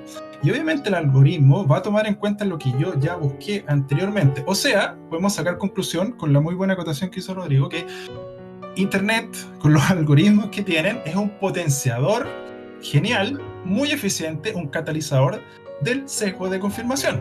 Así, no hay otra manera de entenderlo, ¿ya? Por supuesto, con todas las cosas negativas que eso trae, ¿ya? Oye, ahora, nosotros estamos poniendo el ejemplo de la homeopatía. Usted, por favor, ponga el ejemplo que quiera, ideologías políticas, lo que usted quiera, y va a ver que el ejemplo es afín a todo eso que podemos hacer. Entonces, ahora, ¿cómo combatir esta cosa, ¿cierto? Entonces, lo primero, ahora vamos con la cosa de cómo, con los tips, ya no nos quedemos solamente en nombrarlo y todo, sino que intentemos dar algunas luces de cómo escapar de esto. Entonces, lo primero es la importancia de tomar conciencia, ¿cierto?, de cómo los resultados de búsqueda en Internet están condicionados, ¿cierto?, por el texto que decidimos escribir. Volvamos a la metáfora del elefante. El elefante tomó nuestro control, en este caso no en nuestro cuerpo entero, sino que de nuestras manos, de nuestros dedos. El elefante partió corriendo a escribir eso, ¿ya? Así para que volver a la metáfora. Entonces, a mayor número de conceptos relacionados con afirmaciones, aquí creo que esto es importante de nuestra búsqueda. Por ejemplo, beneficios, perjuicios, por ejemplo, mayor es el grado de subjetividad de los resultados que arroje, ¿ya? Entonces, cuidado con buscar poner muchas afirmaciones, ¿ya? Muchos conceptos que tengan que ver con eso, porque el sesgo va a ser mucho mayor en su búsqueda. Y lo segundo que podemos recomendar y que muchas veces olvidamos, es que es muy útil imprescindible, esta útil imprescindible herramienta tecnológica de búsqueda de información, o sea, Google, responde específicamente a nuestras necesidades, lo que nos decía Rodrigo también después con quién nos arroja de acuerdo a la búsqueda. Entonces, recordemos también de que esta herramienta fabulosa que tenemos no cuestiona nuestros argumentos o creencias, simplemente nos muestra lo que queremos ver, ¿cierto? Elige lo que tiene a su disposición, se basa en ciertos algoritmos que supuestamente van a seleccionar la información que sea más placentera para tu cerebro, ¿cierto? Pero nada más que eso.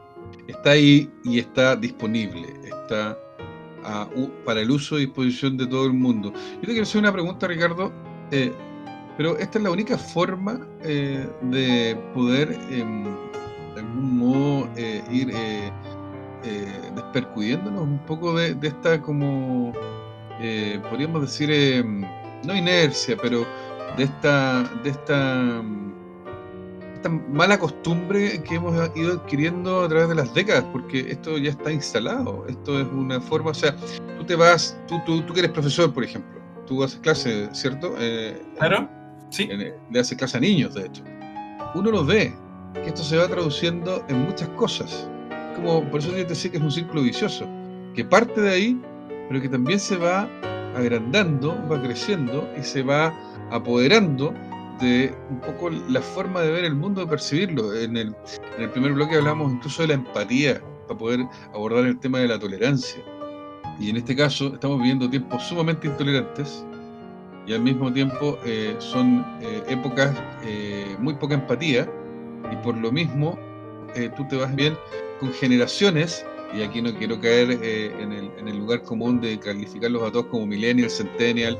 No estoy hablando de eso, sino que te estás encontrando con generaciones que en el fondo tienen muy poca capacidad crítica, porque las generaciones anteriores, las nuestras, también lo tienen. También tienen esa falencia, también tienen esa carencia, tenemos esa debilidad, es un hándicap que tenemos. A nosotros, por ejemplo, como periodistas, siempre se nos ha dicho lo que hablábamos en el primer bloque. En esta universidad se fomenta el pensamiento crítico. En estricto rigor, desde el punto de vista de la metodología de la investigación, desde el análisis de la teoría del lenguaje, desde el estudio de la historia contemporánea, uno podría decir que hay un ejercicio, pero no hay una definición como desde el punto de vista de las cátedras y desde las políticas internas en cuanto a tener una orientación que se sustente sobre el pensamiento crítico. Y si nosotros no lo tenemos, difícilmente las generaciones más jóvenes van a tenerlo.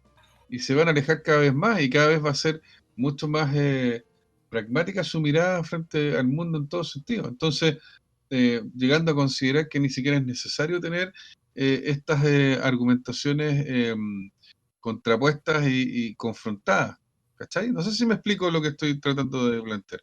Entonces, ¿cómo tendríamos que hacerlo? Porque además, desde el punto de vista del uso de las tecnologías, no todos tienen acceso a Internet. Entonces, te vas encontrando con estas discusiones que hablábamos, ¿no? A propósito del sesgo de confirmación, de las reuniones familiares. Te vas a encontrar con un tío que vivió la época de la Unidad Popular y que te va a decir, oye, déjate de hablar tonteras, si tú no viviste en esa época, por ejemplo. Yo estoy llevándolo como a un tema más cotidiano, lo que estamos más acostumbrados a los que somos cuarentones, y tenemos estamos como en ese segmento. Pero hoy en día también hay gente que no tiene acceso a Internet. Hay chicos que, por ejemplo, con este tema de la pandemia no pudieron hacer sus clases online, las famosas clases online, que de clases online no tienen mucho. Son como charlas nomás, ¿cachai? Entonces, hay una dificultad y hay un hándicap, hay una deficiencia ahí, que yo creo que trasciende incluso hacia una esfera más básica, más elemental. Entonces, ¿cómo confrontar eso? Con todo lo que tú dijiste, Rodrigo, que es una síntesis de esta problemática, justifica que yo esté metido en estas cosas del pensamiento crítico con todo lo que ello implica. Yo soy una persona también en formación, me falta mucho aún para estar en un nivel a lo mejor de injerencia mayor, tanto de mi preparación personal como todo eso. Pero Rodrigo, o sea, esa preocupación es la que yo vengo desde hace harto tiempo teniendo, y es lo que me dijo, oye, hay que hacer algo aquí, porque claro, Rodrigo lo planteó un poco medio catastrófico, pero es que no está alejado de la verdad. Tú no le pusiste ni le sacaste, como que es así. Y también ves que no hay mucho espacio para esto, para la solución. Bueno, y en el mundo educativo, ahora ya intentando responder directamente a tu pregunta, ahí nosotros, bueno, vamos paréntesis, dimos un par de tips, ¿cierto? De cómo en las reuniones familiares, ¿cierto? Con quién gente juntarte, por qué es importante hablar en la familia de ciertas cosas, votar esa frase, aquí no se habla de política, religión, en fútbol, no, por favor, esa frase empecemos a abandonarla, que no tome el control el elefante de tu teclado, ¿ya? Y en el mundo educativo o de los más pequeños, ¿cierto? Y ahí es la principal preocupación de Rodrigo. Mira, en lo personal, lo que trato de hacer es lo siguiente. Voy a contar una brevísima manera de algunas clases, no todas las clases ustedes son iguales, pero algunas clases yo hago lo siguiente. Soy profe de música, no sé si lo mencioné en el primer bloque. Entonces, ya. El oído, yo le digo a los chicos, es una manera, y esto usted lo puede hacer, aunque no sea músico, lo puede hacer en su casa, estimado señor, papá, mamá, no tenga ningún problema en hacer esto. Entonces, digo, el oído tenemos que entrenarlo de alguna manera, ¿cierto? Entonces tenemos que entrenarlo, no sé, el atleta sale a correr, hace pesas, etcétera. Pero ¿cómo entreno el oído? Bueno, ahí justifico un poco por qué está el ramo de educación musical en el aula, etcétera. Bueno, y ahí lo que hago en algunas ocasiones es, por ejemplo, tocar una escala, etcétera. Ya, esa escala se llama tanto, listo. Ya, la voy a tocar de nuevo. Oh, profe, pero parece que se equivocó ahí. Ah, sí. Esos son errores intencionados. ¿Ya? Entonces, sí, tiene razón, me equivoqué. Después toco una melodía, no sé, una melodía sencilla, el cumpleaños feliz, la toco, y van habiendo errores en las melodías. Errores, por supuesto, intencionados. Entonces, fíjate que de a poquito el chico empieza a captar que, parece que tengo que estar atento porque en algún momento el profe también como que se equivoca y ellos van teniendo como un poquito la libertad, la tranquilidad para levantar la mano y decirle al profe, el profe parece que se equivocó. Y tú obviamente tienes que estar preparado, ¿no? ¿Cómo voy a equivocar? No, pues tienes que tener, ya sea como profesor, como papá, mamá, escuchar cuando el chico te está diciendo, parece que te equivocaste. Bueno, ahí lo llevo al plano netamente musical, pero después, en un rato de la clase o la siguiente clase, les cuento una historia, ¿ya? No sé, supongamos, iba el jinete con su caballo cabalgando por las llanuras y se escuchaban muy fuerte las 5 herraduras del caballo, bla, bla, bla, y de repente me detiene un chico y me dice, profe, que se equivocó parece, ¿por qué? Porque los caballos no tienen 5 herraduras, pues tienen 5. Ah, sí, ¿verdad? Ya, y sigues con la historia. Mira, ¿qué está pasando con esto? Que tú estás haciendo que ese chico tenga el carácter, la confianza, la tranquilidad para decirle al adulto, parece que se equivocó. Y el adulto lo que hace debería hacer, oh, sí.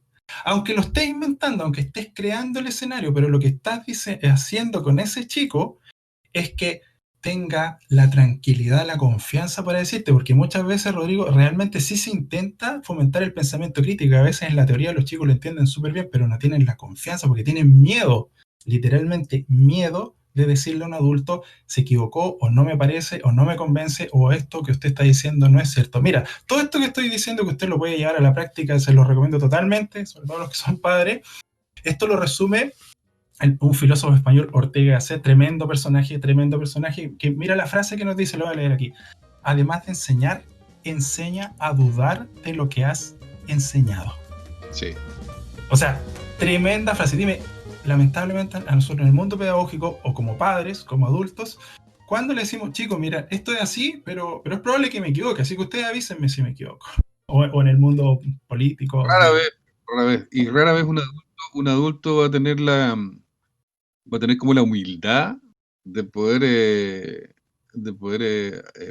permitir o permitirse la posibilidad de reconocer que se equivoca.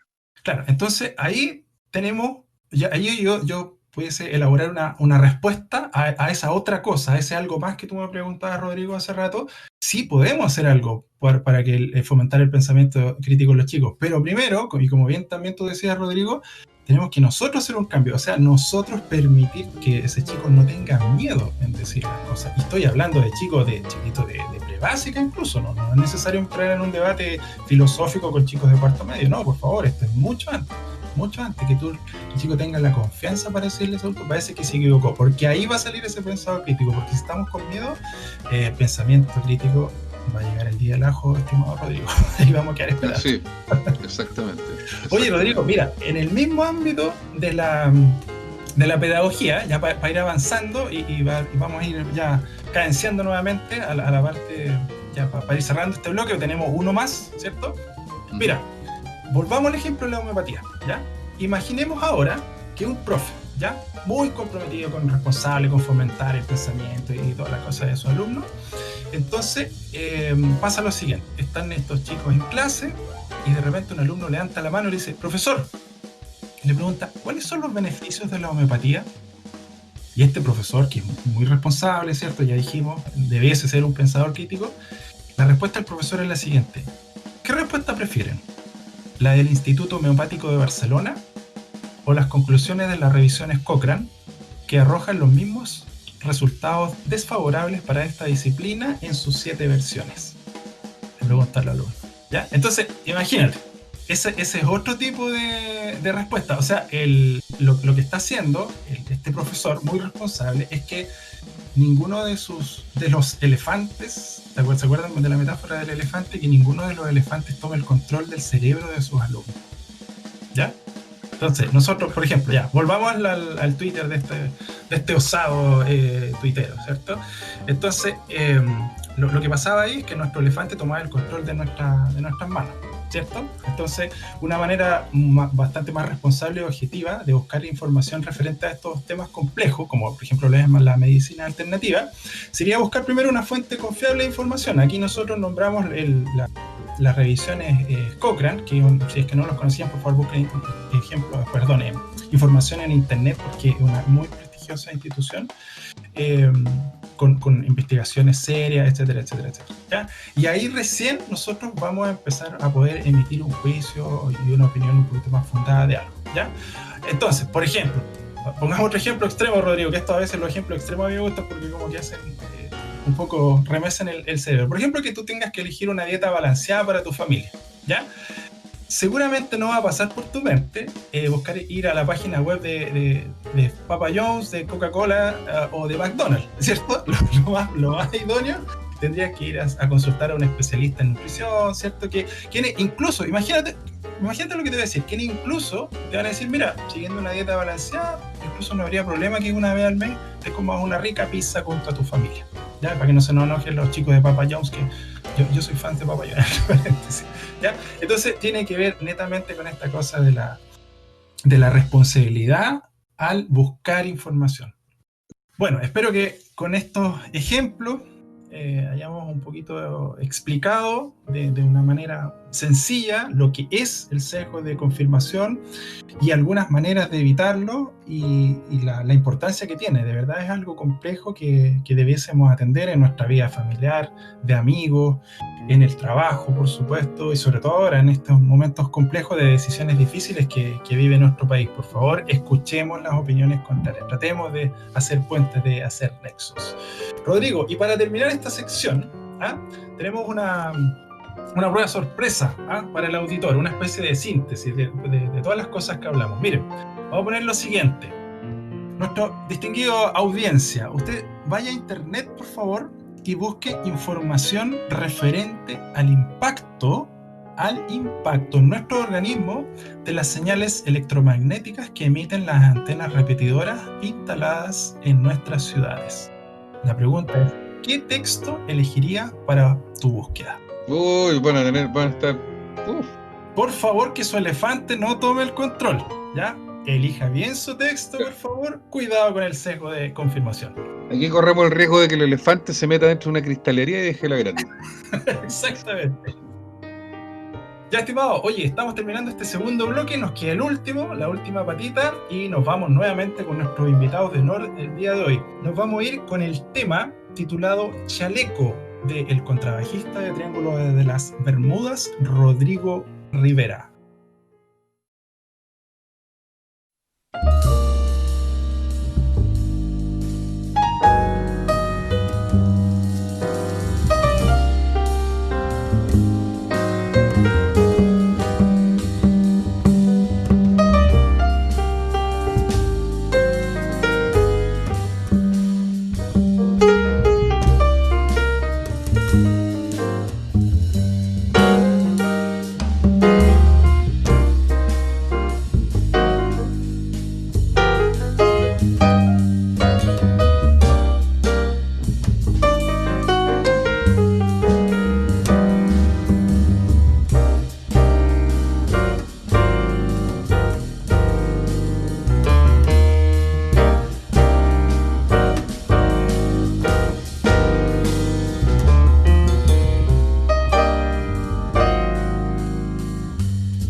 Oye, Ricardo, ahí estábamos escuchando esa tremenda intermedio, digamos, de este tremendo grupo de jazz, Triángulo de las Bermudas Tríos, con esta producción zona alta, zona baja, y ese tema, un temazo en realidad, Chaleco.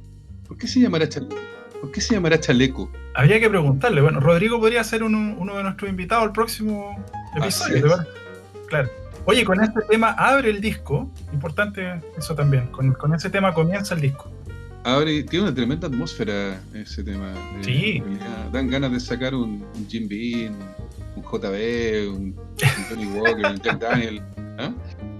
Yo tengo un habano que me regalaron cuando nació mi tercera hija, todavía no lo enciendo, güey. Así que algún día de repente voy a ver ese lujito ahí con un vinilo. ¿Tendrán de producción ya en físico estos muchachos? ¿O todavía esto digitalizado? No, en físico sí. Sí.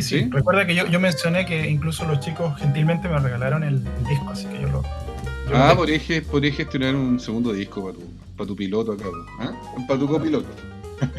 Oye, bueno, esto sirve de antesala también para iniciar nuestra tercera y última sección de nuestro podcast, de este primer episodio de nuestro podcast, que ha sido bien instructivo, bien entretenido, bien dinámico y también profundo. Así es que uno puede darle profundidad en 1 hora y un poco más, ¿no es cierto? Yo creo que vamos a andar cerca de casi las 2 horas con nuestro podcast. Claro, pero esta sección que hemos denominado muy originalmente como el dato rosa, y no lo digo irónicamente, el dato rosa porque estamos haciendo una especie de homenaje, ya que es el dato rosa con doble S, no el dato rosa como rosa, ¿cierto? ¿Y claro, a qué te suena el doble S del rosa? ¿Qué te recuerda? A un personaje, por supuesto.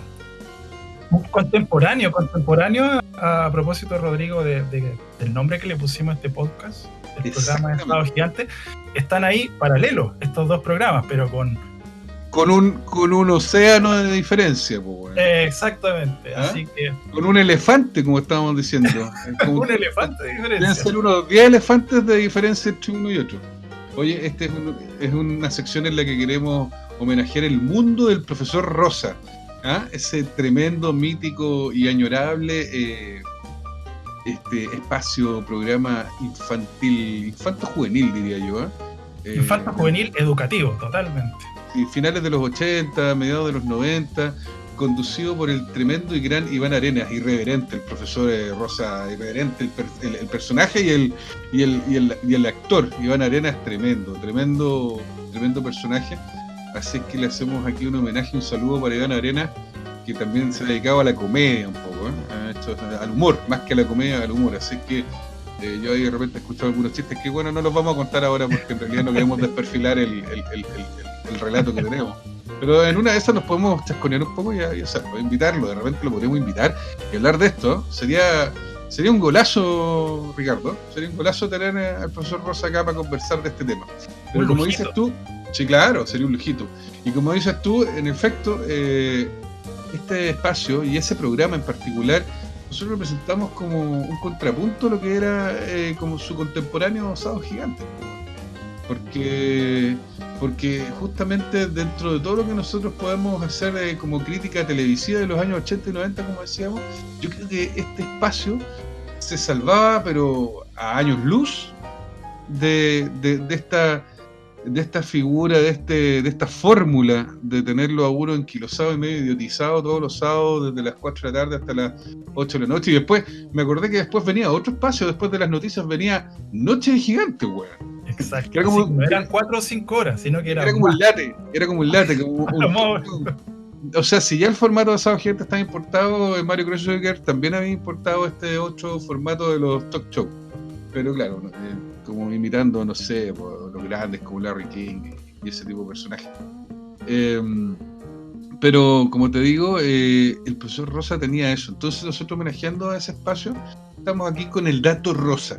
¿Y con qué nos vamos a sorprender? Y vamos a sorprender a nuestros auditores, don Ricky. Oye, siguiendo la temática del programa, hablando de temas un poquito complejos, pero haciendo la bajada, por cierto, Rodrigo, que hemos tratado de hacer nosotros al día a día.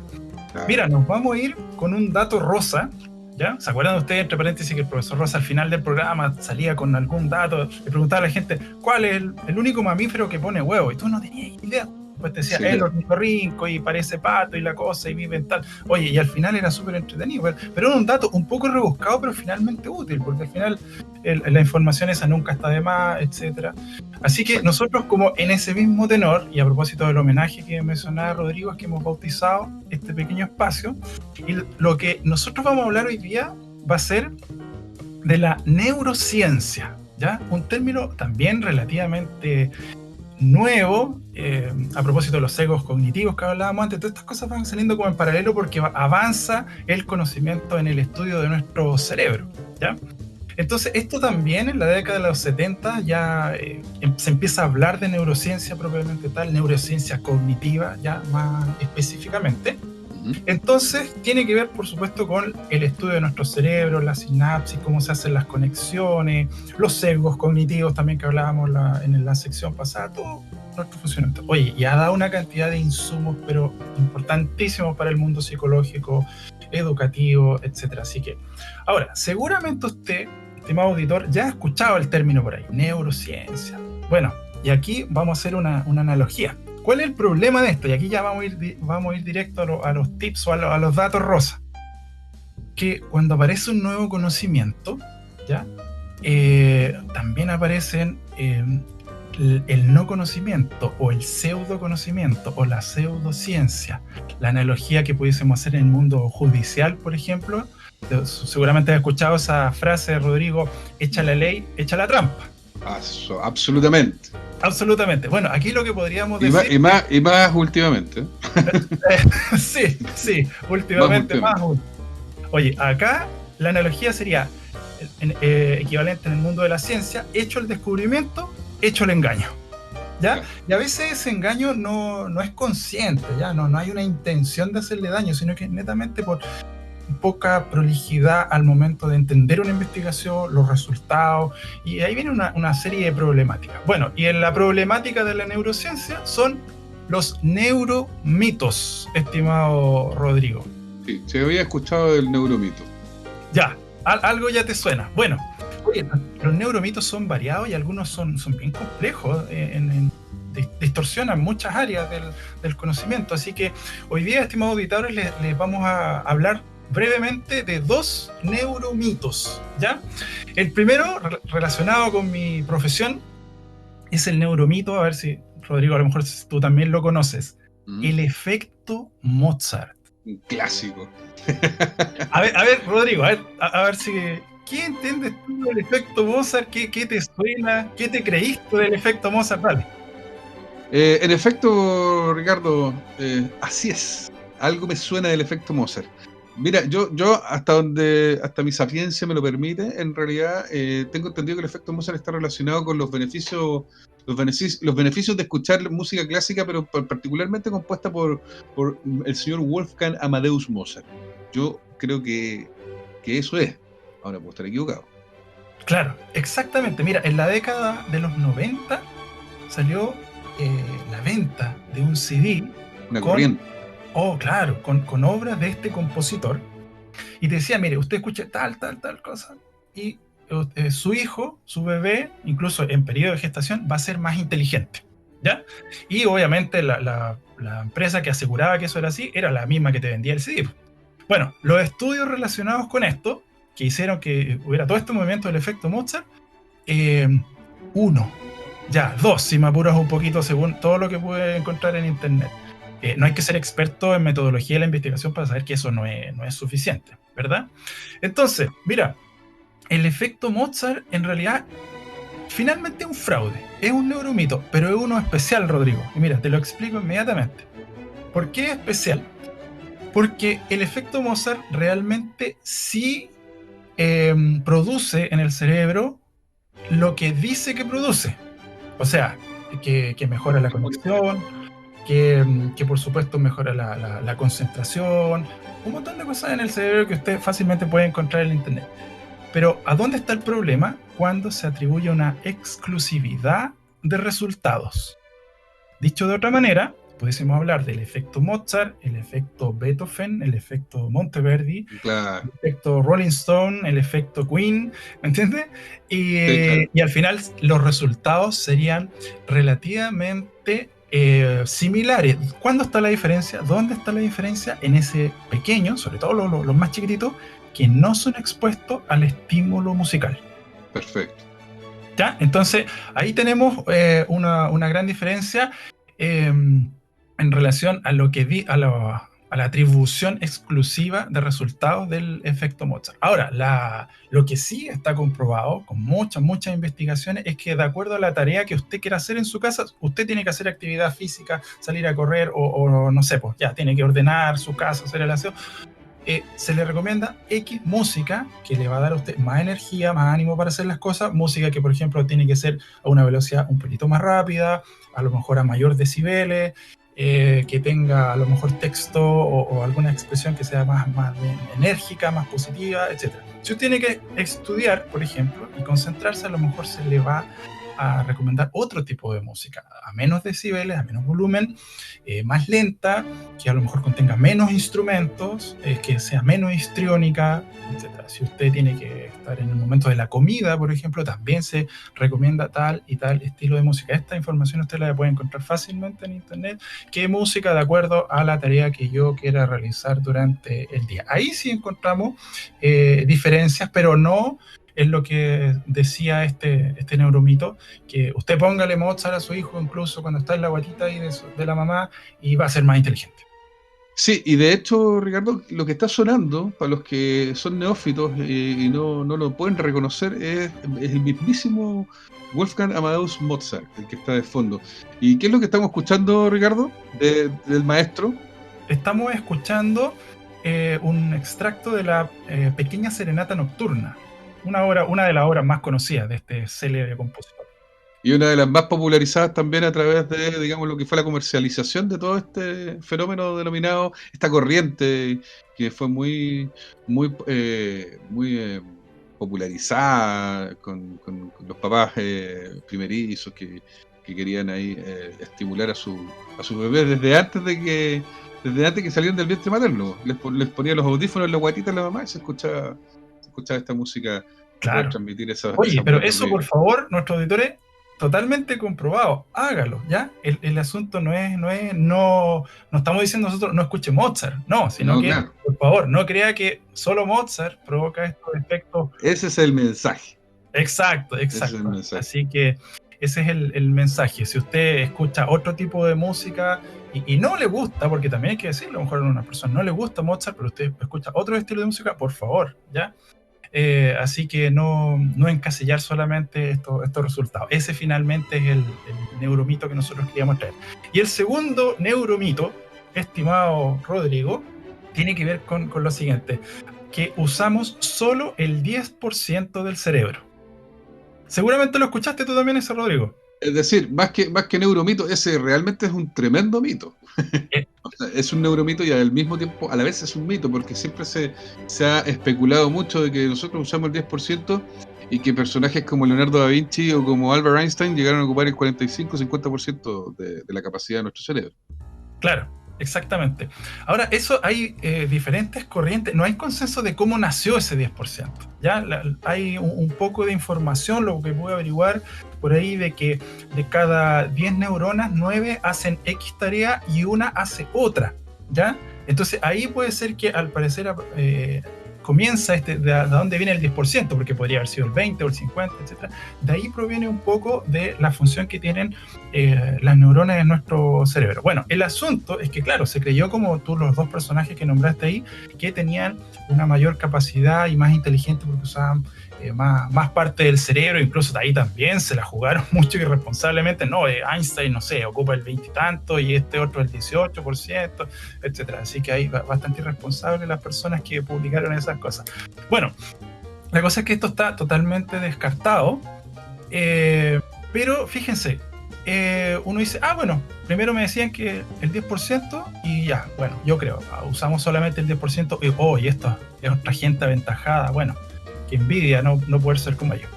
Listo, y tú lo repites, pero ahora te dicen que no, que realmente estamos todo el tiempo usando el 10%, el 100% de nuestro cerebro, y también tú dices, bueno, pero ¿sabes lo fome, Rodrigo? Es que tú te quedas con lo que dicen, ya sean los científicos, pero no lo entiendes. Después, ¿cómo lo explicas tú? ¿Ya? Tanto cuando te dijeron que era el 10, cuando te dicen que es el 100, y tú repites, ¿ya? Y repites como loro lo que te dicen. Si bien es cierto, no estamos desconociendo los tremendos investigaciones y todo, quiénes somos nosotros, pero si el pensamiento crítico tiene algunas cosas pero trascendentales y de las prioridades, es que tú pienses por ti mismo. ¿Te acuerdas que nombrábamos esa frase en la primera sección? Entonces, la frase del profesor. La frase, claro. Pero por favor, piense. Por favor, piense, no deje que su elefante tome el control. Entonces, exacto. Mira, aquí vamos a traer un ejemplo que espero que sea clarificador y sirva también como para entender qué se trata. Esto yo lo consulté con algunas amigas psicólogas, ¿cierto? Que me ayudaron con este ejemplo. Miren, imagínense la siguiente escena. Una carrera entre 3 personajes, Rodrigo. Usain Bolt, Ricardo Morales y Rodrigo D'Amico. Ya. ¿Ah? Ya. Ya está claro. Estamos claros, ¿ya? Estamos clarísimos. Malo el ejemplo, por Ricardo, malo. Ya, estamos claros que el señor Bolt nos sacaría una amplia ventaja, ¿cierto? Eso no es discutible. Me parece, estimado amigo, y con mucho cariño se le digo, que yo llegaría en un honroso segundo lugar, ¿ya? Exacto. Me parece. Y yo, para serte súper franco, los miraría nomás. Me quedaría en la meta, me quedaría en la partida, me quedaría contemplando me quedaría contemplando, nada más. Claro. Eso nomás te voy a decir. Listo. Oye, entonces vamos a argumentar primero supuestamente que eso lo vamos a llevar a hacer la analogía con nuestro cerebro. Entonces, ¿por qué ganó Usain Bolt? ¿Por qué yo llegué segundo? ¿Y por qué Rodrigo D'Amico avanzó un poquito nomás? Entonces, lo más probable es que Rodrigo D'Amico haya usado el 10% nomás de su capacidad. Tal vez el señor Morales ocupó el 30% por ahí. Bueno, y obviamente que Usain Bolt ocupó un poco más. Bueno, la cosa es que después a nosotros nos preguntan, ¿ya? Nos preguntan. Entonces van donde el señor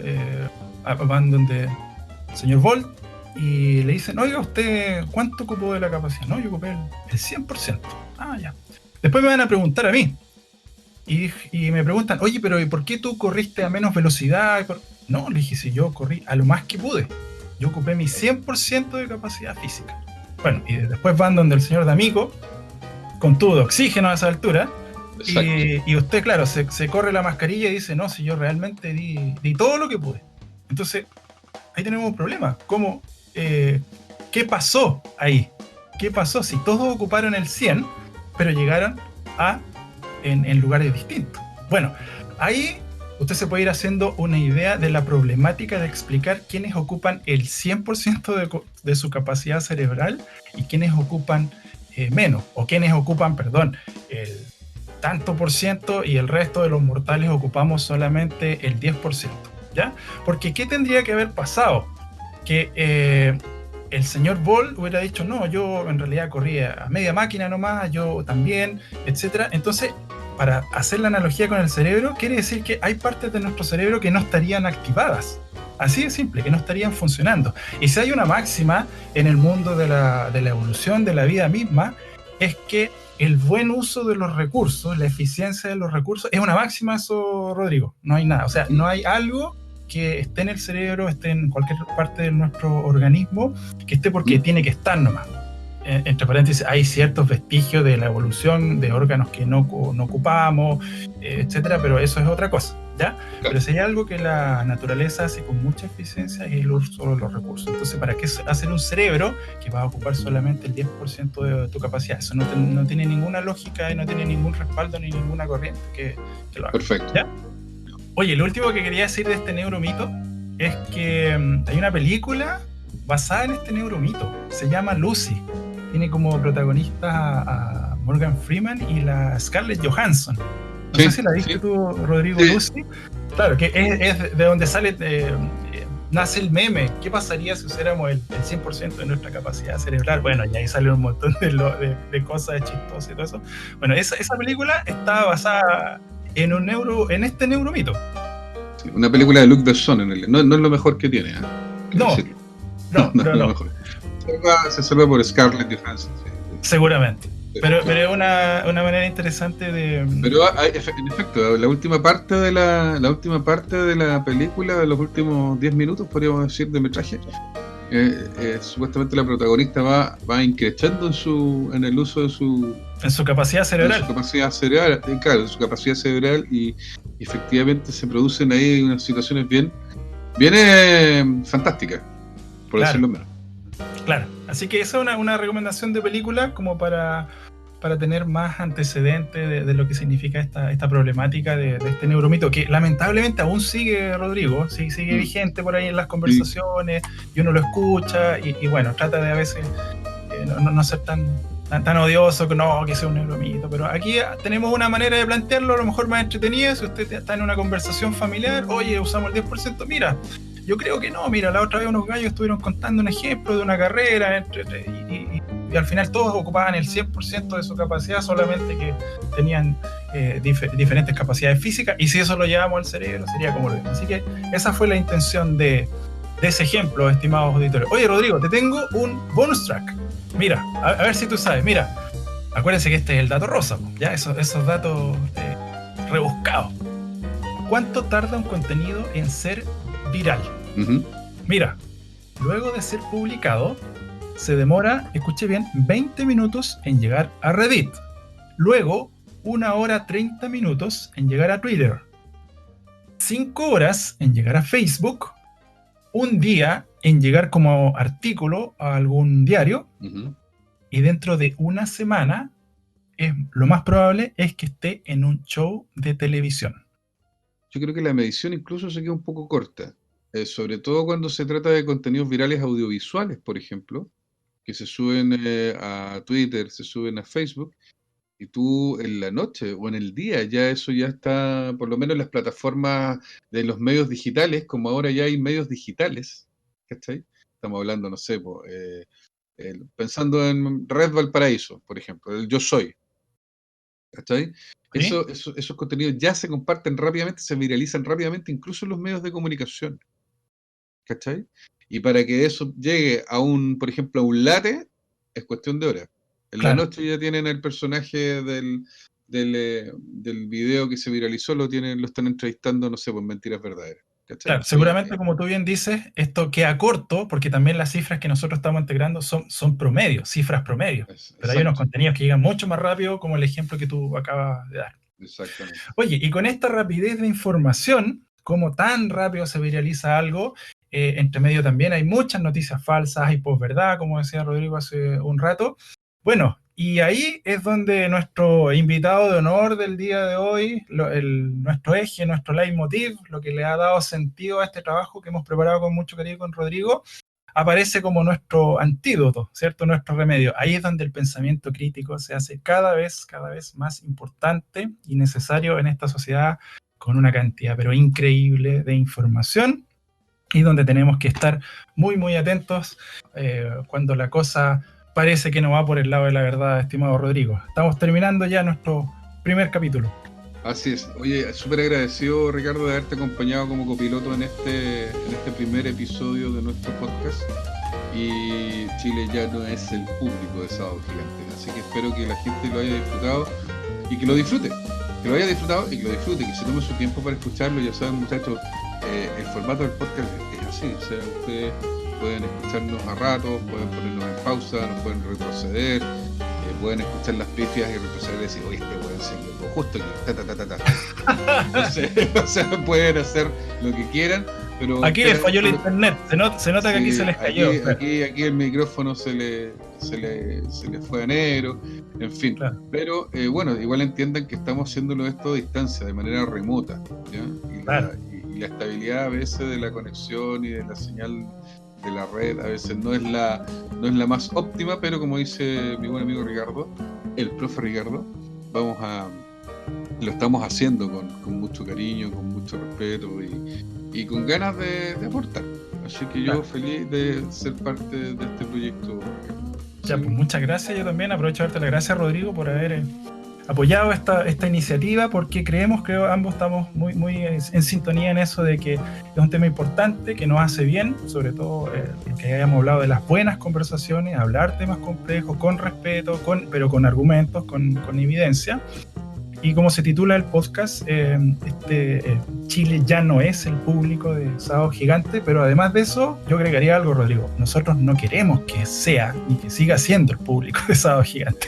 Y por eso es que hemos hablado hoy del pensamiento crítico, ¿cierto?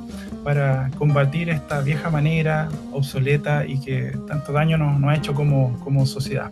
Así que muchas gracias, estimados. Rodrigo, un abrazote a la distancia, amigo. Sí, oye, yo solamente quería decir, me alcancé a tomar 2 ristretos, mientras estábamos... ¿2 ristretos? Sí, así que estoy medio encendido, así que estoy como sobreestimulado. Así que ahora voy a ir a... no sé, algo voy a hacer. Ya pues, amigo. Oye, nuevamente dar los agradecimientos a nuestros también estimados amigos músicos del trío de jazz Triángulo de las Bermudas que nos acompañaron el día de hoy en primer podcast, así que Espero un mi abrazo segundo a disco. Rodrigo, a Gonzalo y a Manolito, el baterista, que es vecino mío además, vivimos aquí cerquita. Espero el segundo disco, o sea, Sí, no el segundo, vamos. espero que te den un segundo disco y ese sea para mí. De todas maneras. Ya, Rodrigo. Listo. Nos veremos en un próximo episodio.